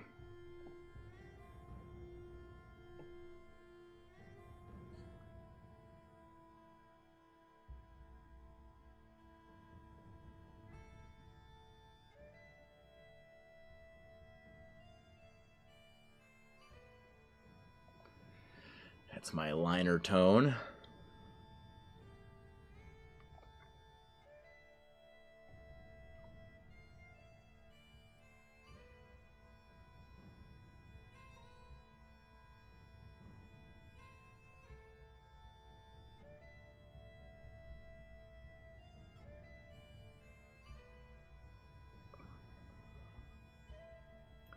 Cool. Yeah, I'm just kind of looking at the more prominent seams. Like right here, for example. Right where the hip plugs into the belt. It's kind of fucking non-zone here on the side of the not very protective and probably more harmful to yourself armor plate. Respect, honestly. I mean, I like black metal too. A big nail gauntlet looks like a lot of fun until you have to raise a sword over your head. I'm like, ah, frick. I mean, the axes on the Immortal album cover were decorative. Those guys don't even medieval.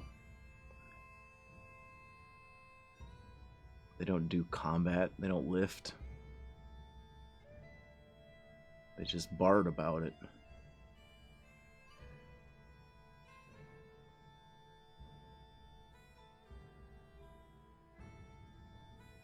Sorry for yelling. Alas! A Mark II Helgrim tree armature has been twisted in latex. Time for bed. Here we go. Sweet Frazetta tones, brother. Catch you again. Thanks for hanging out. Happy hobbying. And heck yeah.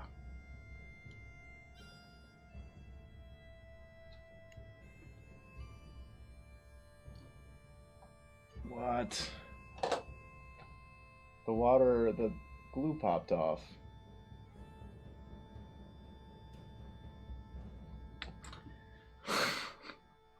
What? How? God damn it. Everything was going so well. Did you... I'm glad I recorded how happy I was. Oh, are you kidding me? I singed myself for this. I guess that leak should have been my indication when it started pouring out. It was finding space and like, fucking motherfucker, you cock sucking. Fuck water, dude. I'm never drinking again. I hate my life. Just kidding. Fucking dumb bitch.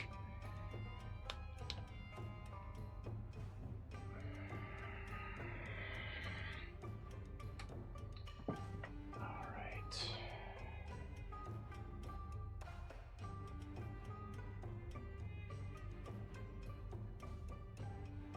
Oh, man. Alright. This fucking... I gotta do some cleanup work.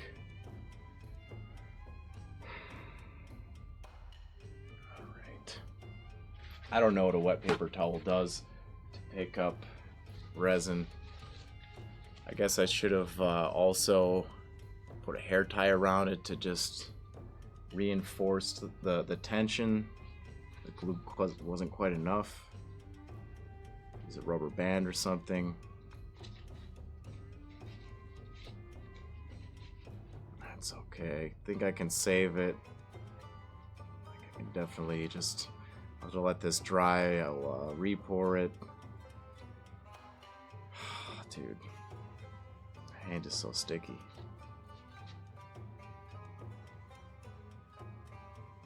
And it was all going so fucking good too. Yeah.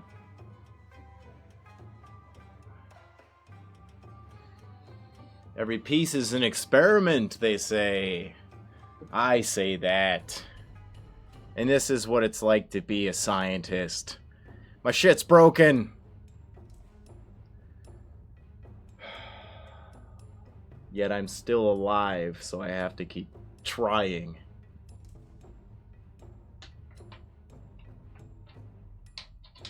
Freaking now, my hands are just like...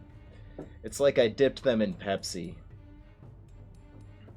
Alright, alright. I have to... scrub my hands off. I'll be back. Oh, let me collect myself. Sorry to take another break so soon, but yeah.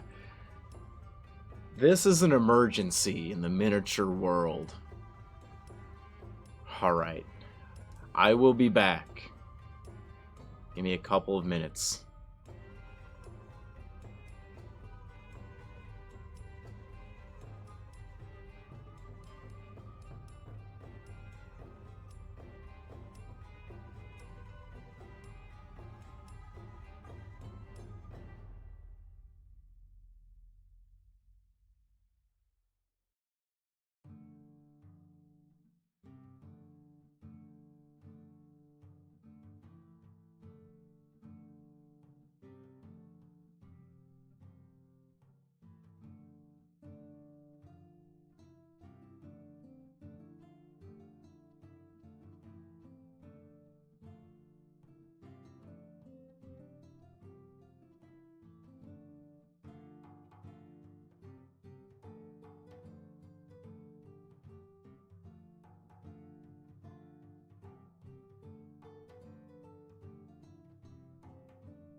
Oh, I'm mad about water, dude. Liquids just find their way through everything. All right, woosah, I'm fine. This has happened before, and it's just the pain of staring at your mistake until it is healed. That's the worst part.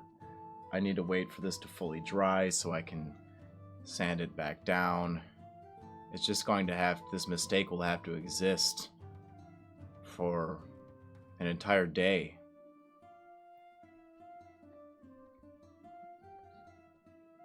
Maybe I can hide it.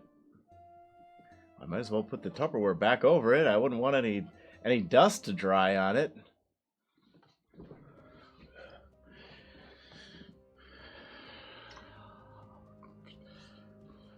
All right.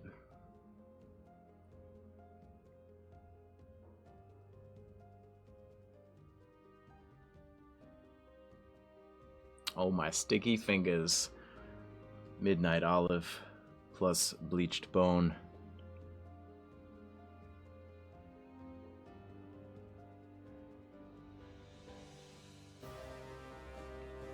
Just get a little bit of texture in place. All the tattered cloth.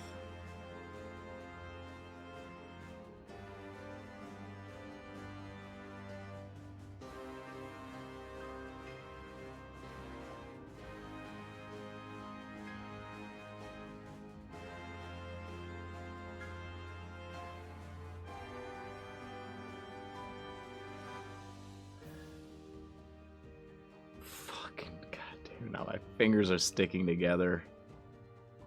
Like I washed them, of course. I even used soap and a scrubby sponge. But yeah, man, adhesives, they really stick. They really stick to things. God, it was going so well. Yeah, look at this little jug of. This is how it would have looked. So nice, so beautiful, my water. Alas.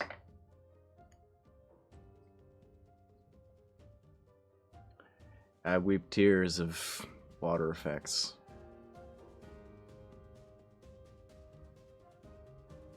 And I bleed hobby. Oh yeah! My hands, oh, those are airbrushes.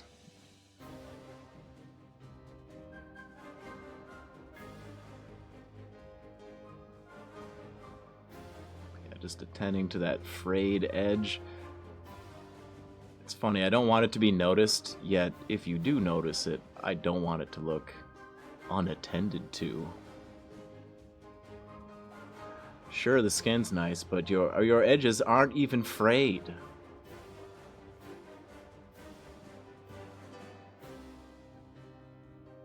What haberdashery?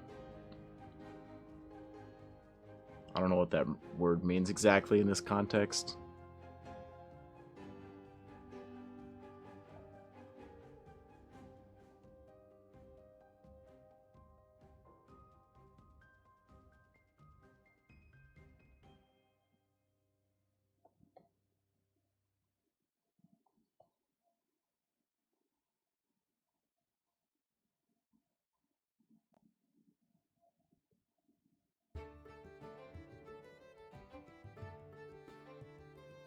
Should have used.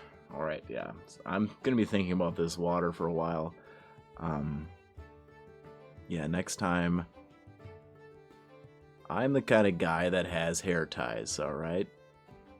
So I will use those, but rubber bands, something to just support the structure. I think in the end, that firm acrylic just beat the hot glue. Can pin it, but not hold it down for a 10 count. Not the haberdashery. What does that mean? It seems playful.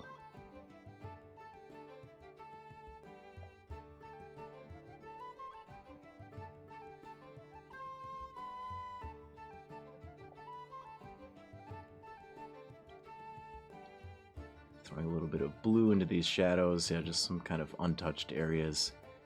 Not hit by the swatting of tones, not covered by the airbrush.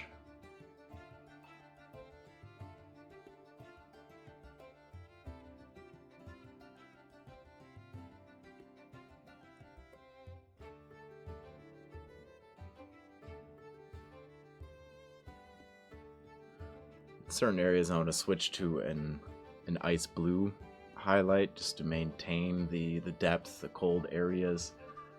All right, thank you, Walter. According to Google, in British English is a shop or department selling small sewing items like thread, buttons, and zips.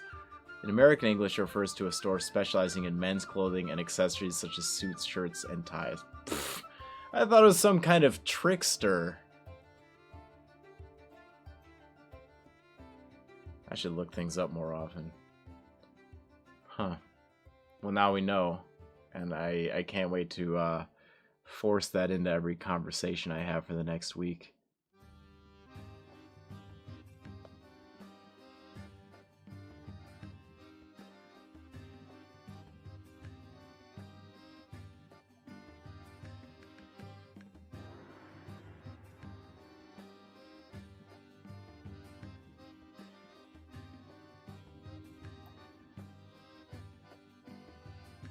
We have this area where the handle is tucking further back into shadow. I'm going to reserve that for some frosty blue highlights. This model, man, some of the areas so teeny. Teensy.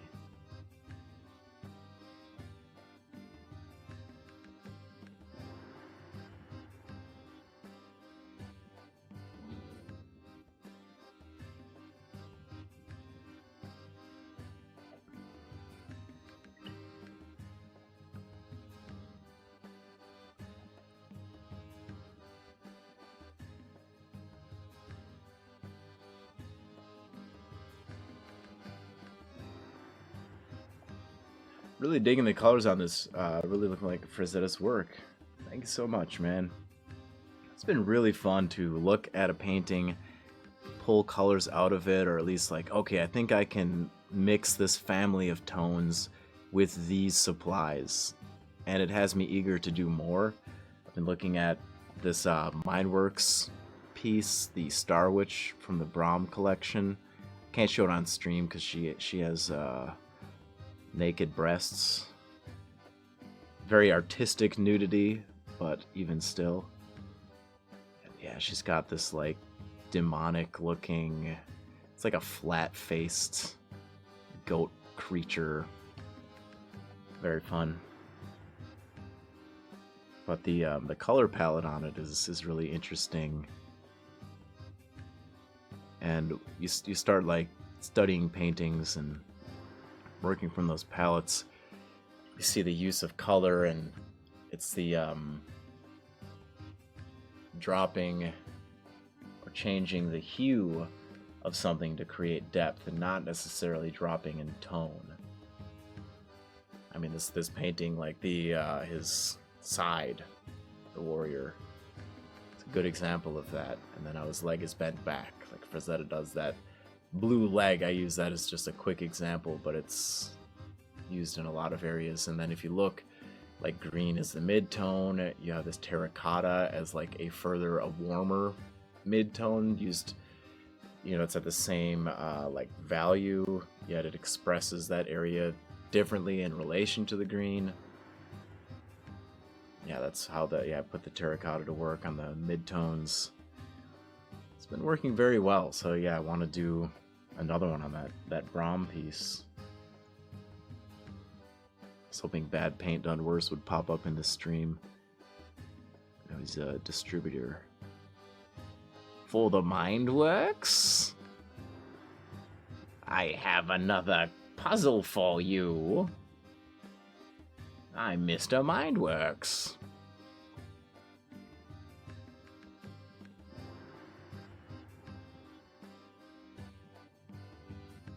Oh no, it's not the trivia from Miniature Masters. No, I was laughing when they were like, "What is the chromatic opposite of yellow on the color wheel?" And I would have been completely stumped. Like, oh, that was funny. I think that is the last. I don't know if anyone's aware if the last episode of that is up, but I was all caught up as of last week. Please no spoilers if the last one is up. It is. It's purple. But I just would have biffed it. Like Anastasia was the artist asked that question.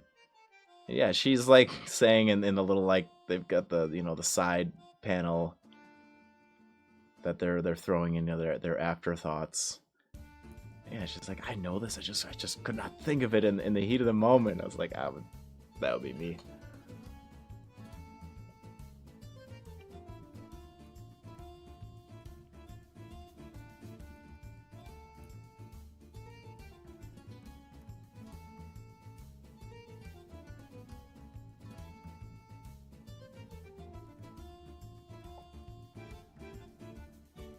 I haven't watched them yet, but will when they are done. Yeah, I think I came in at the right time. I sort of binged them while I was working on this for part of it.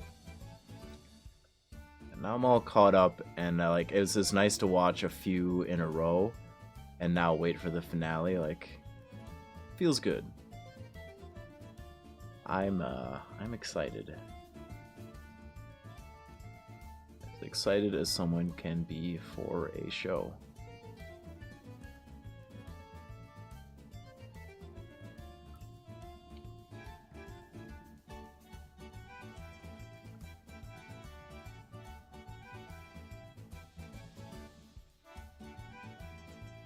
Digging this track. Mixing up a frosty blue while I enjoy this track. I guess I'll throw a little green into it. Yeah, it's really fun to like, just from that limited, well, I say limited, very chosen array of colors becomes this. I'm like, I want frosty blue, but I don't think that matches quite well enough. I'll throw just a little bit of midnight olive in with it. Now it looks right. I don't know what color I've made, you know?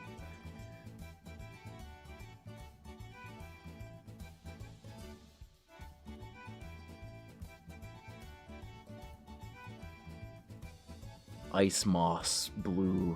There it is. Perfect name, no notes. Ice Moss Blue. Print it.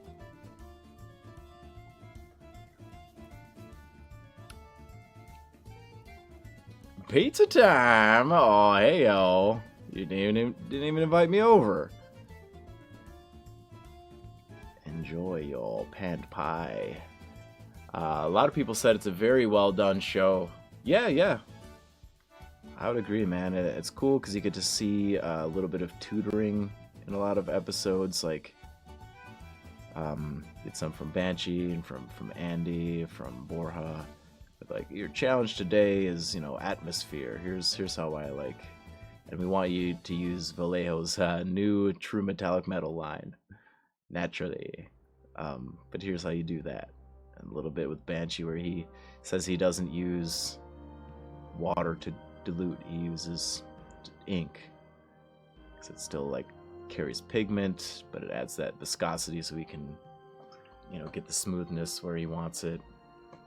Thought that's very interesting. I've thought about painting in that way, like adding inks into acrylics to make them more punchy. It's cool to see that done.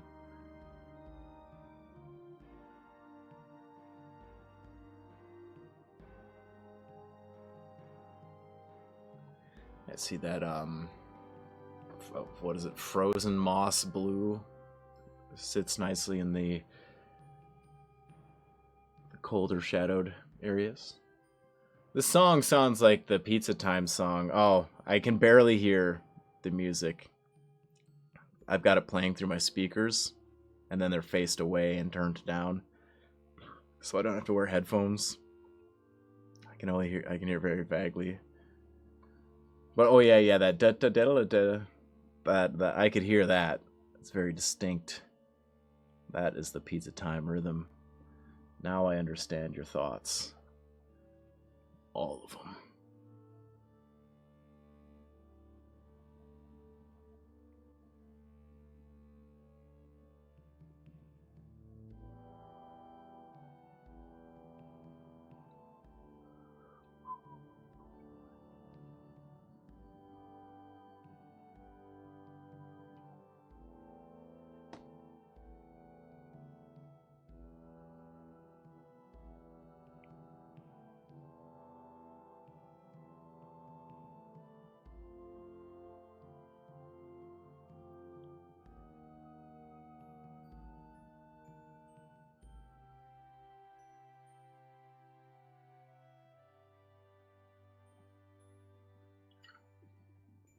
I got some of this new stuff.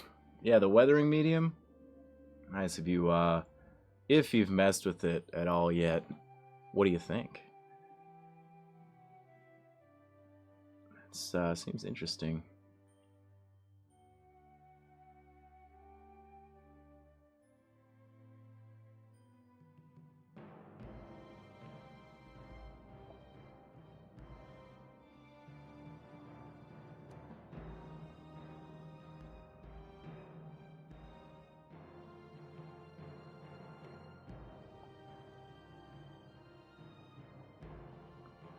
Oh, just got it. Yeah. Nice. Report your findings back to the lab next time I randomly decide to stream. Thought I'd give Sunday a go. Honestly, this feels like a good fit. I feel like I could consistently pull off a Sunday stream once I'm not teaching classes, if I'm not on tour. But that's always going to be popping up. I gotta live life. Vitalist movement and all that.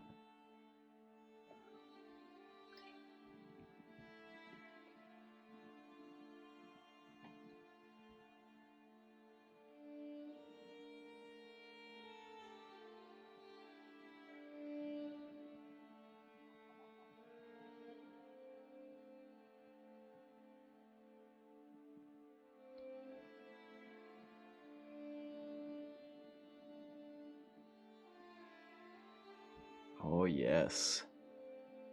Nothing quite so interesting as adding texture to the back of a sword. It's honest work. I have to finish painting this Zinch Daemon, but I'm feeling antsy. Can't sit still. Oh, man. Brother, every time you talk about Zinch, you make me think about Space Marine 2. Don't you know I haven't played today yet? Man, I've been leveling up my the bulwark. Whoop. Just to see how it feels. Not bad. Kind of liking it. Still, I don't know. I think I enjoy the Assault Marine the most. It feels fun to just kind of be the nuke. You're like, oh, I'm in trouble. Lift off, smash down, execute. Could really run through some fools. Maybe that one just kind of suits my spasmatic gameplay style. Like, oh, I better dodge real quick. Just get hit and eat 2 healing potions, I haven't tried Darktide, no. Bulwark with the Salamander's Power Sword is nasty. Yeah, dude, I don't even have any heroic chips. I gotta try. I think I'm gonna go back to the Assault Marine and try, like, the highest level of difficulty yet. I'm just playing by myself with bots, but, like, I'm not getting enough fucking... I'm not doing all the, stratagems and stuff. Like I did a little bit with Raven. When we were playing Necromunda, I'm all over the place on this, but, we were playing Necromunda, or checking it out on Saturday, and, me, him, and Uncle Adam are talking about teaming up. It's a lot easier to achieve those things when you're not playing with bots, but yeah, I really want that sword.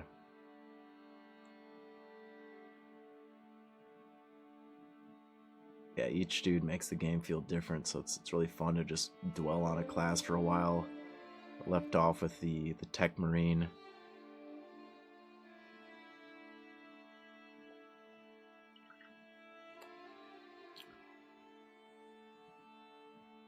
Tried some new shit, was interesting but friggin' thick. Oil seems easy to use, but I'm also dumb as fuck. Yeah, it might. I mean, it's water based, right? It's acrylic medium or you know, some vein, so maybe it's one of those things that, you know, comes thick because you, as the user, you want to stretch it out a little bit.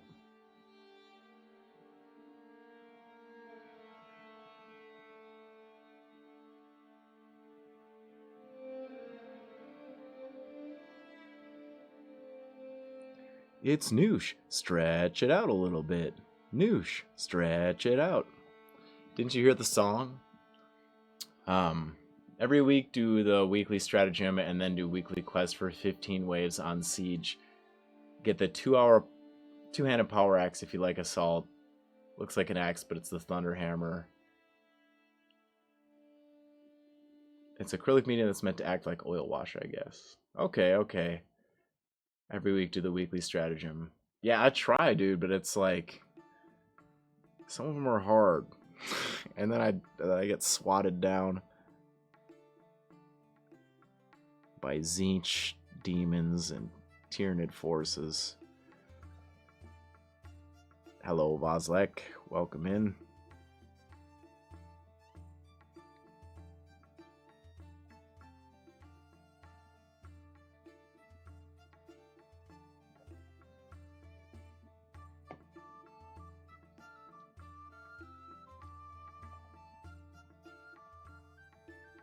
Okay, I'll do the weekly stratagem. Well, yesterday was a Saturday, so I was having a little fun. I did 3 operations throughout the day, but normally I just do 1 at night, and I'm good. I was tempted to play earlier today before the stream. I'm like, oh, I got a little over an hour. Nah, man, just save it. You have other shit to do. So yeah, I've been waiting and I haven't played my game yet.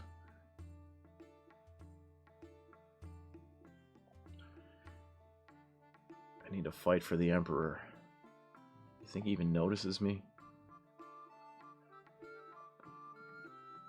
You have my Discord if you want to run it. Will be easy. Oh yeah, for sure. It's so easy to team up too. Just sending those like codes around it to join a game. It works cross-platform. Sick, dude. Yeah, it's just I'm playing so randomly. I'm hopping on with little to no notice, but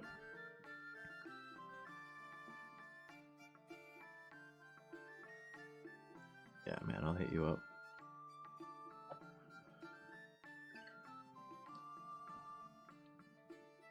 Yeah, I wanted to maybe stream like me, Uncle Adam, and Raven playing it sometime. Yeah. Working on dinner, then hobby night for me. I've been building a U.S. Walker tank for Conflict 47. Oh yeah, and there's Crashing Adam. Yeah, he was talking about getting into that game. So right on, dude.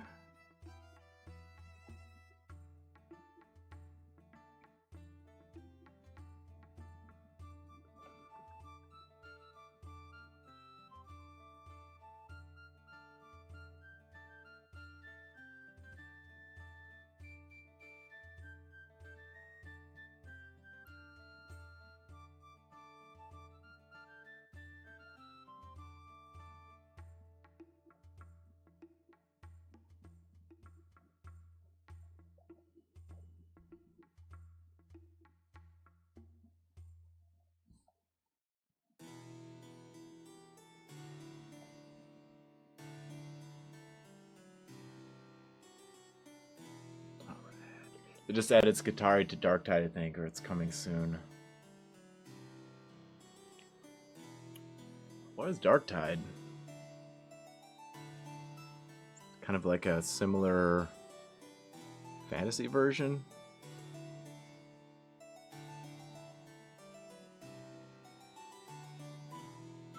thought that it was more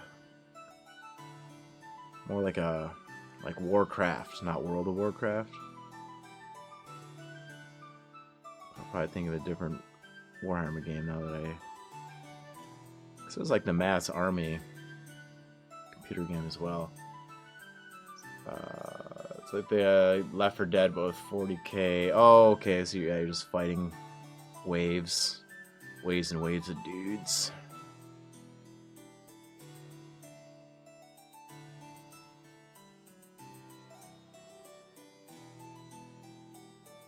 I hope they add orcs to Space Marine 2. That would be sick. But maybe it's more of a Space Marine 3 conversation.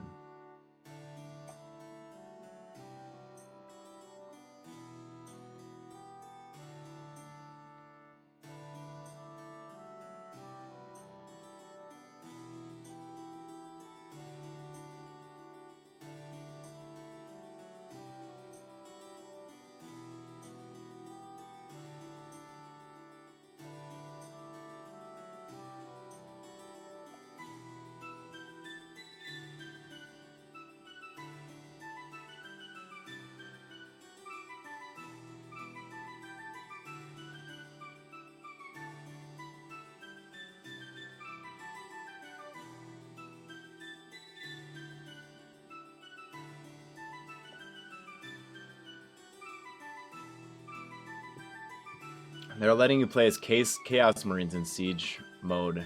Next major patch. You can only do Chaos in PvP right now. Dude, give me fucking Chaos Space Marines as, like, operations. What are we doing? It feels like they're just being mean. Like, they're doing this to personally offend me or something. Like, it's that hard. They exist in the game. They run around. It's the same... Come on, it's the same animations, but with different doodads drawn on top of it. Sorry for yelling. Saber Studios, please add orcs to Space Marine 2. Please add an entire different army.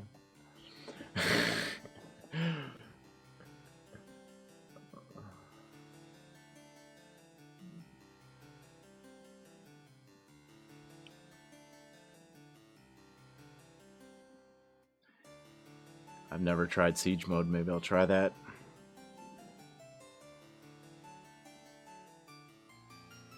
Sunday night, after all, I can kick back.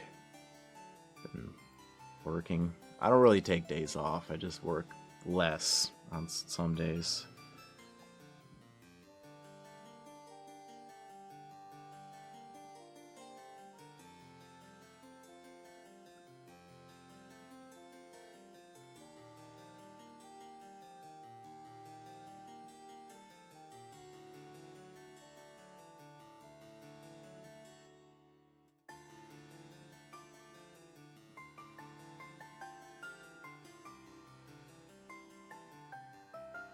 Oh, you hear that song? Pizza time.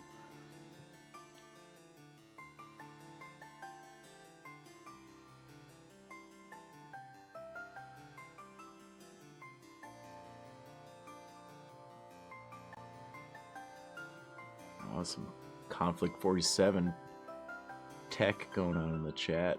Some people talking strats.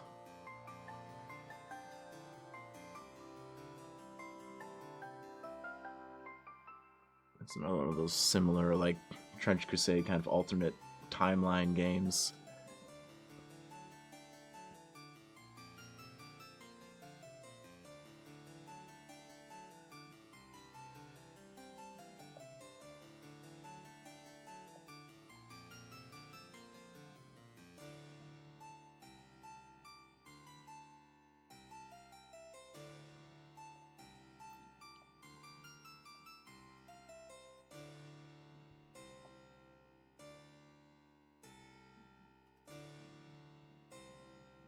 I was hoping that this frost blue emphasis would bring the eye upward on the model a little bit more. I was saying earlier, I look at her and I just kind of go to the leg.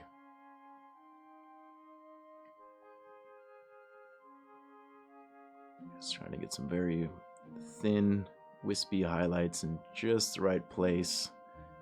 Make that first shine.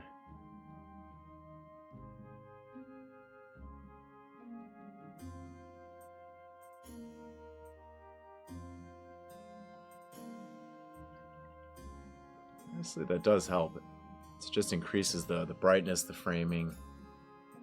Just emphasizes the upper area a little bit more.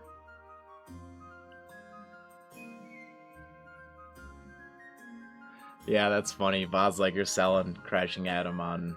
He's thinking about picking up the starter set, etc. Go for it, dude. It's just asking him, like, do you own any other games before you buy another thing? This is something I ask myself.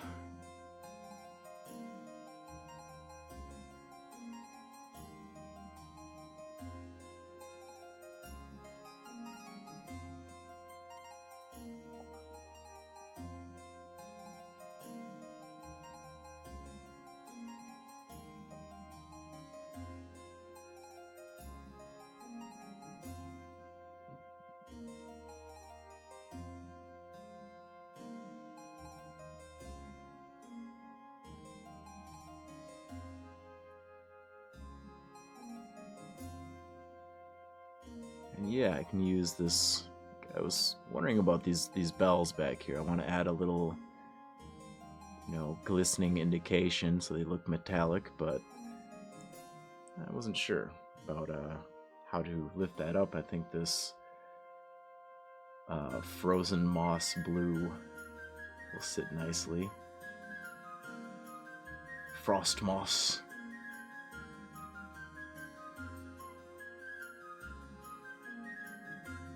Have to mix up a little bit more. Never buy anything on a whim anymore. If I buy anything, I paint it immediately for a tournament usually. That rules. I'm trying to reduce my pile of shame. Been crushing it in the last year or two. The one thing I'll never get to, the freaking Harlequins. Ever elusive as is their nature. But yeah, I commend your efforts, man.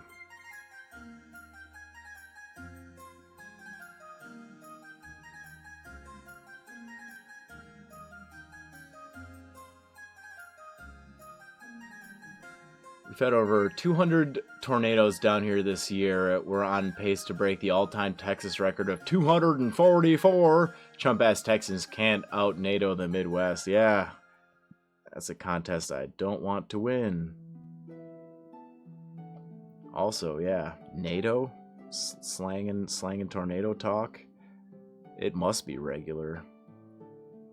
People start making slang for things.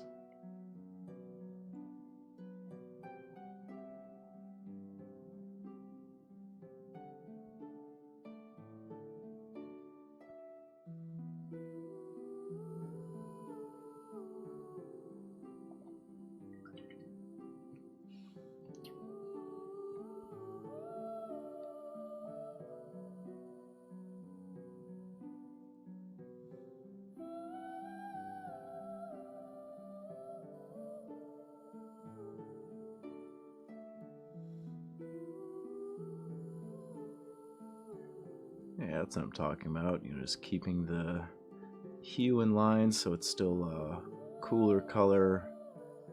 Creates, adds to the illusion of depth. Works well on a shining bell.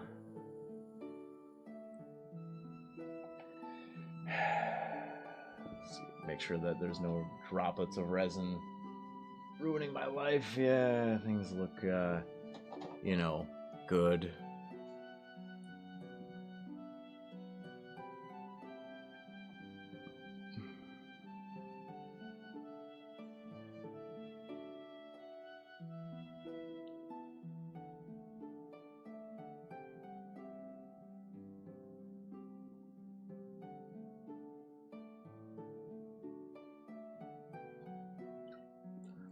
Need to sell more of my backlog. Realized I have more than I'll ever paint. Yeah, and really would rather have some of the cash back, right? All sweet temptation and wish listing. I know, man. New and shiny. Represents all this untapped potential.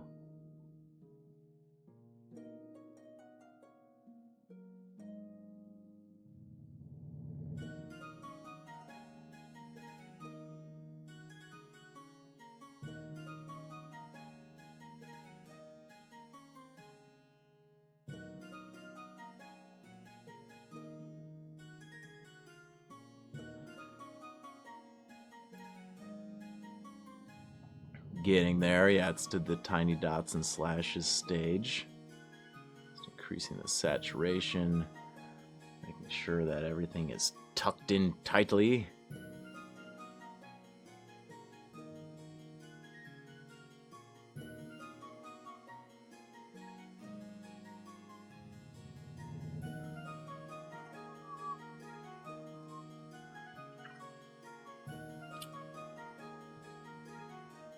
I need to, oh, yeah, I already read that one.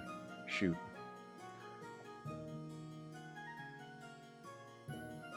Yeah, I have, after this run of weekend courses, I'm going to be doing the same, offloading a lot of models, painted and unpainted.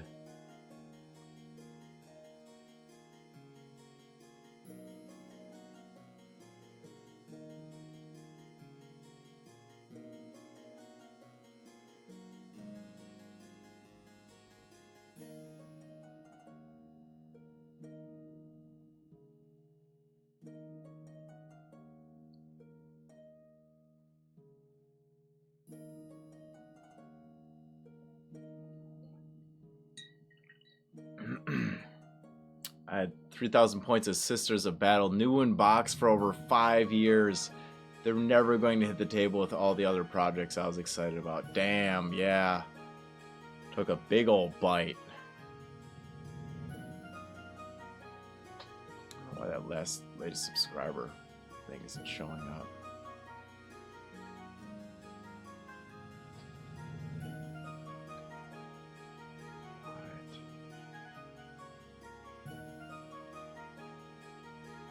Is it? Huh.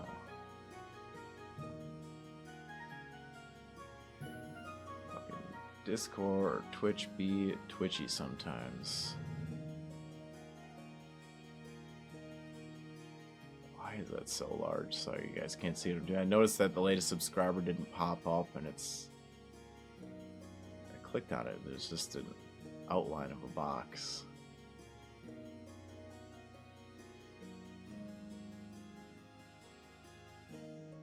Trying to fix it. It keeps shrinking this rectangle, and it just keeps going. Holy shit, how did it get this big? What the fuck? Oh, wow. I'm almost better off deleting it and re-adding it. Yeah, this is fucking stupid.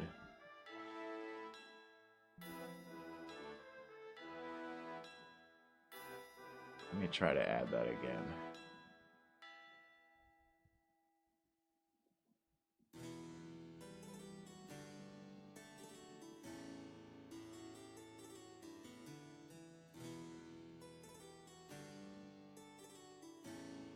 Where the fuck is that? That's this box set from a few years ago. It's huge hype. Everyone bought those. Yeah, when they redid the Sisters of Battle. God, it was sweet. Betrayal at Kelth. Glad I never bought that.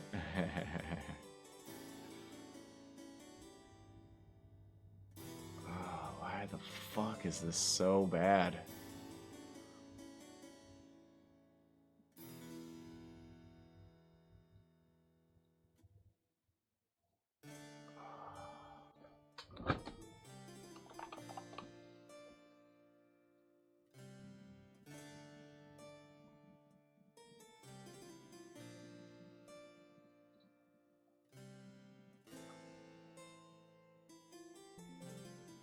I'm just gonna leave it. I'm gonna remove it.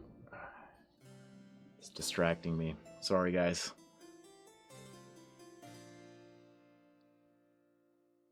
you know, computers, they exist in a stable, solid state. You do nothing different, and it behaves differently.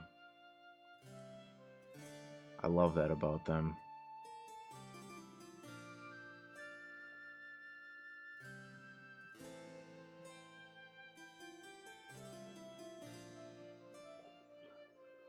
Every single person in my store bought one of those Betrayalic Health boxes, and none of them ever played a game of Horus Heresy. Oh, yeah, right? That fucking... That's a lot of power armor. Told myself when I was young and broke I'd buy sisters if they became plastic. They did, so I followed through. However, now I realized I don't like 40k as much as AOS, and I really only have love for the orcs if I'm going to do anything 40k. I like the sounds of that. But it's also cool that you looked after that that little kid from earlier. You know, you're living his dream.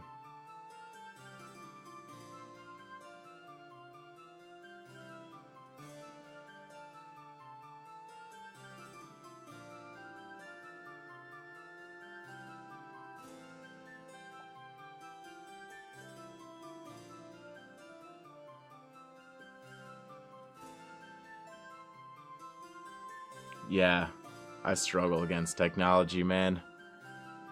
I didn't do anything. Story of my life with tech.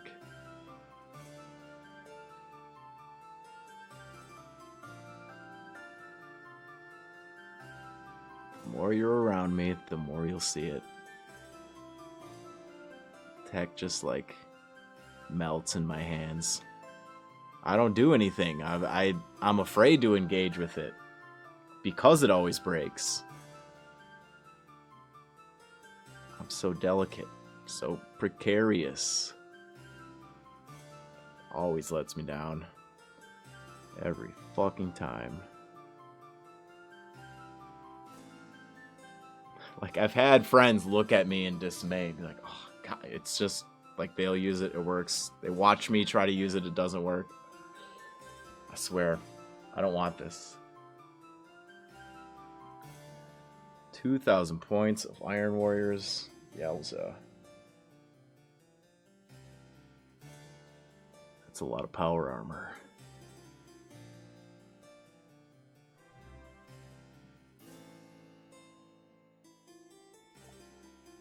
Angry Grizzly Mini Painting, thank you for the follow.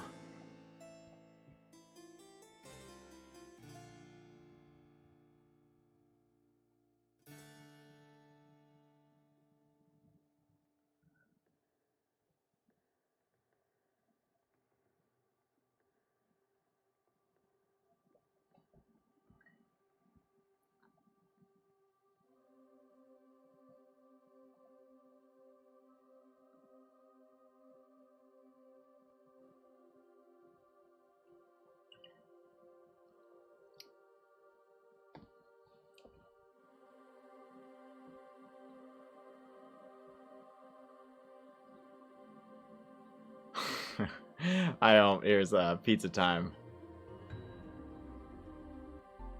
Wait, what?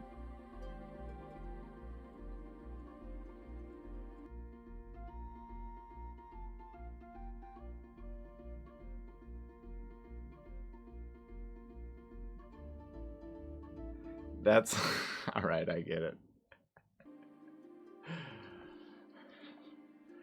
I like the graphic that goes along with that.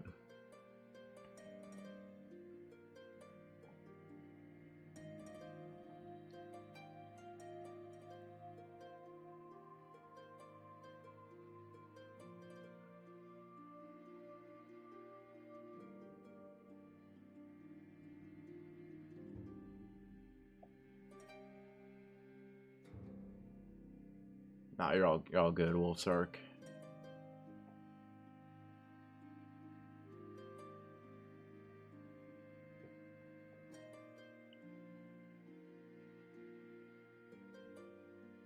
The rules are kind of tragic. What are you guys talking about? Oh, kill team, yeah. Yeah. It's just, I don't know, the list building is not fun. Kind of seems like an imitation of infinity.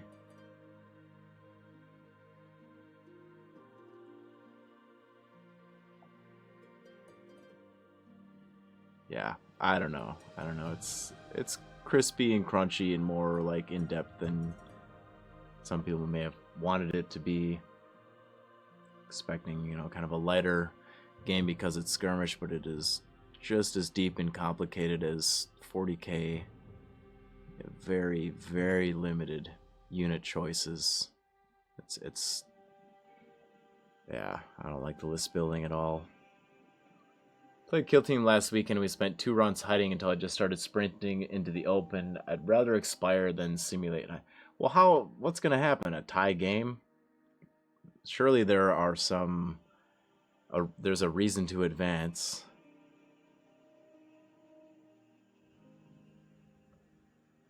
I played Kill Team 4 times.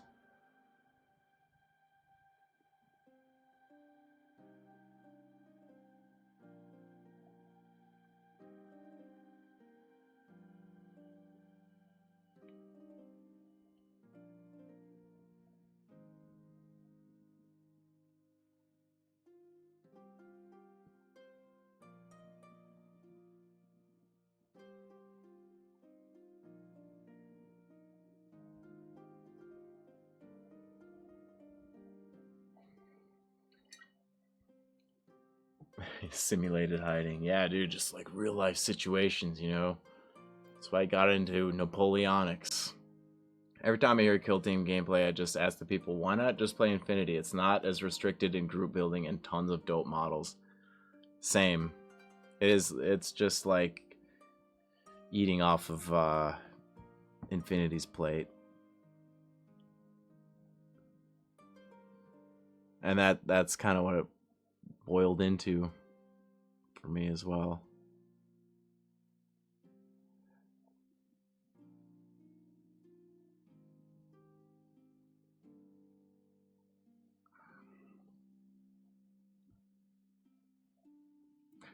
Where it all boiled into. Toss it in a pot, make a good stew.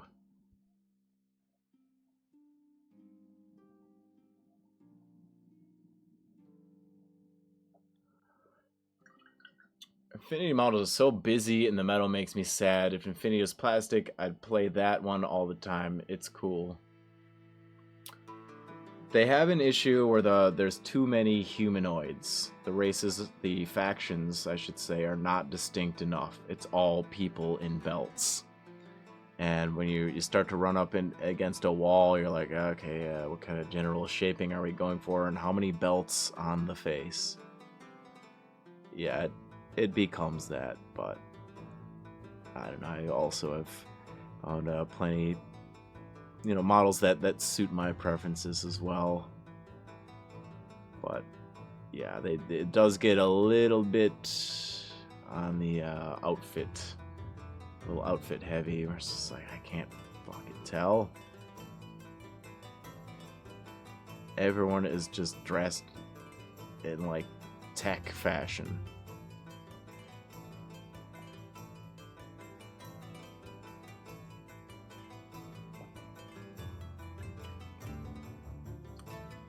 Vintage Wizard, ayo, it goes well. Just laying down some tones on this Frazetta study. Fucking have to admit it was a failed water effects attempt, doing a resin pour. Everything went perfectly until it was poured and I set it off to the side. I looked back and the clear acrylic dam had popped off. Guess I should have wrapped a big chain around it or something. So I have to let it sit and dry. This bothers me. Reattempt it tomorrow. I'll show you. Well, I'm going to grab a non-sticky part. Yeah, just fucking flood it all over the front, so I have to let this chill. Yeah. Not happy. See this the slow bubble over. I'll just collect some off of this edge again so I can reapply the dam.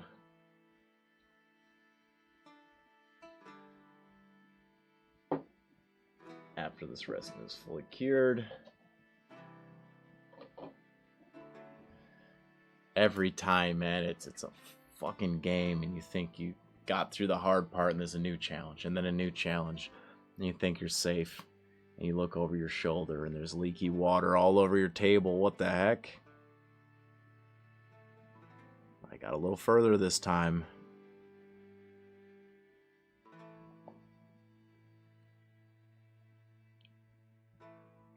The classes and trip went very well. Yeah, I really liked that store. I will definitely be back. Yeah, the owner was an absolute champion. Really good crew. The Forge in Chaska, Minnesota, everybody. Yeah, and it's not that far from me. I was able to drive there. I can do it in a day. So the potential of taking part in other events at the store, doing more classes in the future, it's all there. I'll be teaching in Madison next weekend. That's in Wisconsin here.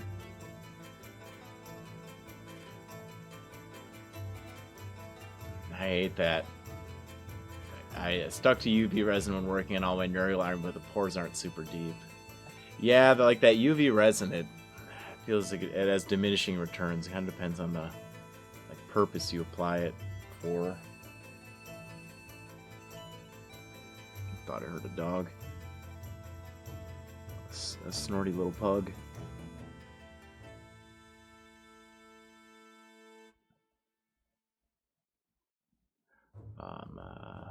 That's good to hear. Yeah. The first class, man, that was the kind of trial run, and it went really well. Now I am adding an extra slide into the slideshow for the next class I teach, where I can share what the students did in the previous class. Keep adding on to that. Yeah. I am disappointed that the Madison class is only 6 tickets sold. Luckily, that's the fluke. All the other classes are well attended. I don't know. I don't quite get it.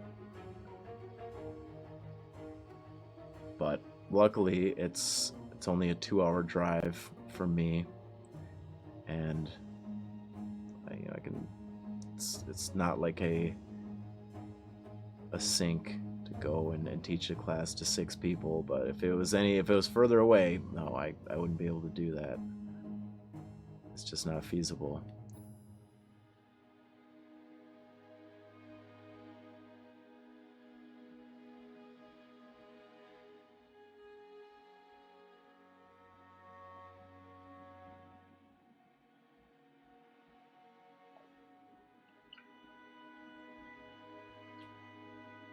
It's awesome. What is the Madison class on? Oh, these Boyle Not the Second classes. This is the model I painted up during class.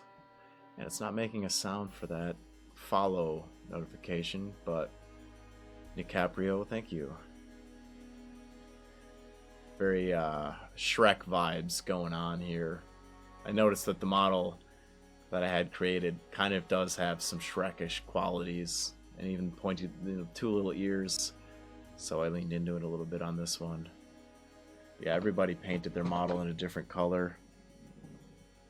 After the guidance of the slideshow, we all made informed decisions.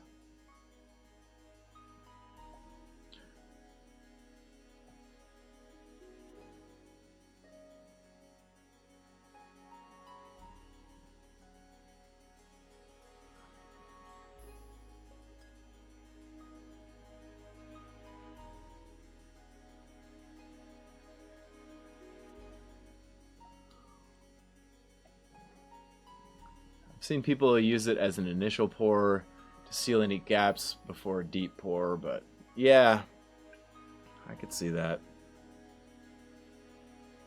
Yeah, I don't have it myself, so I don't experiment with it.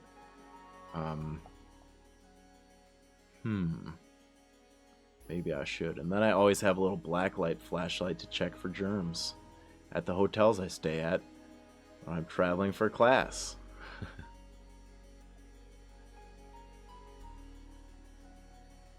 Yeah, that Super 8 I stayed at, I was like, do I sleep on top of the blankets?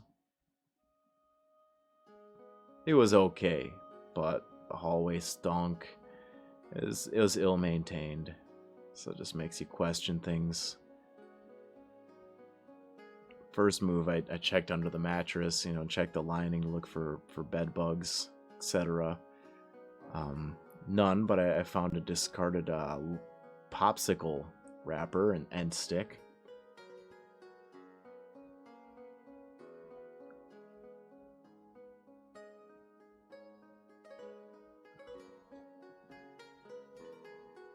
Plinky, plink, plink. Pizza time, plink, plink, pizza time. I think that's how the song's going.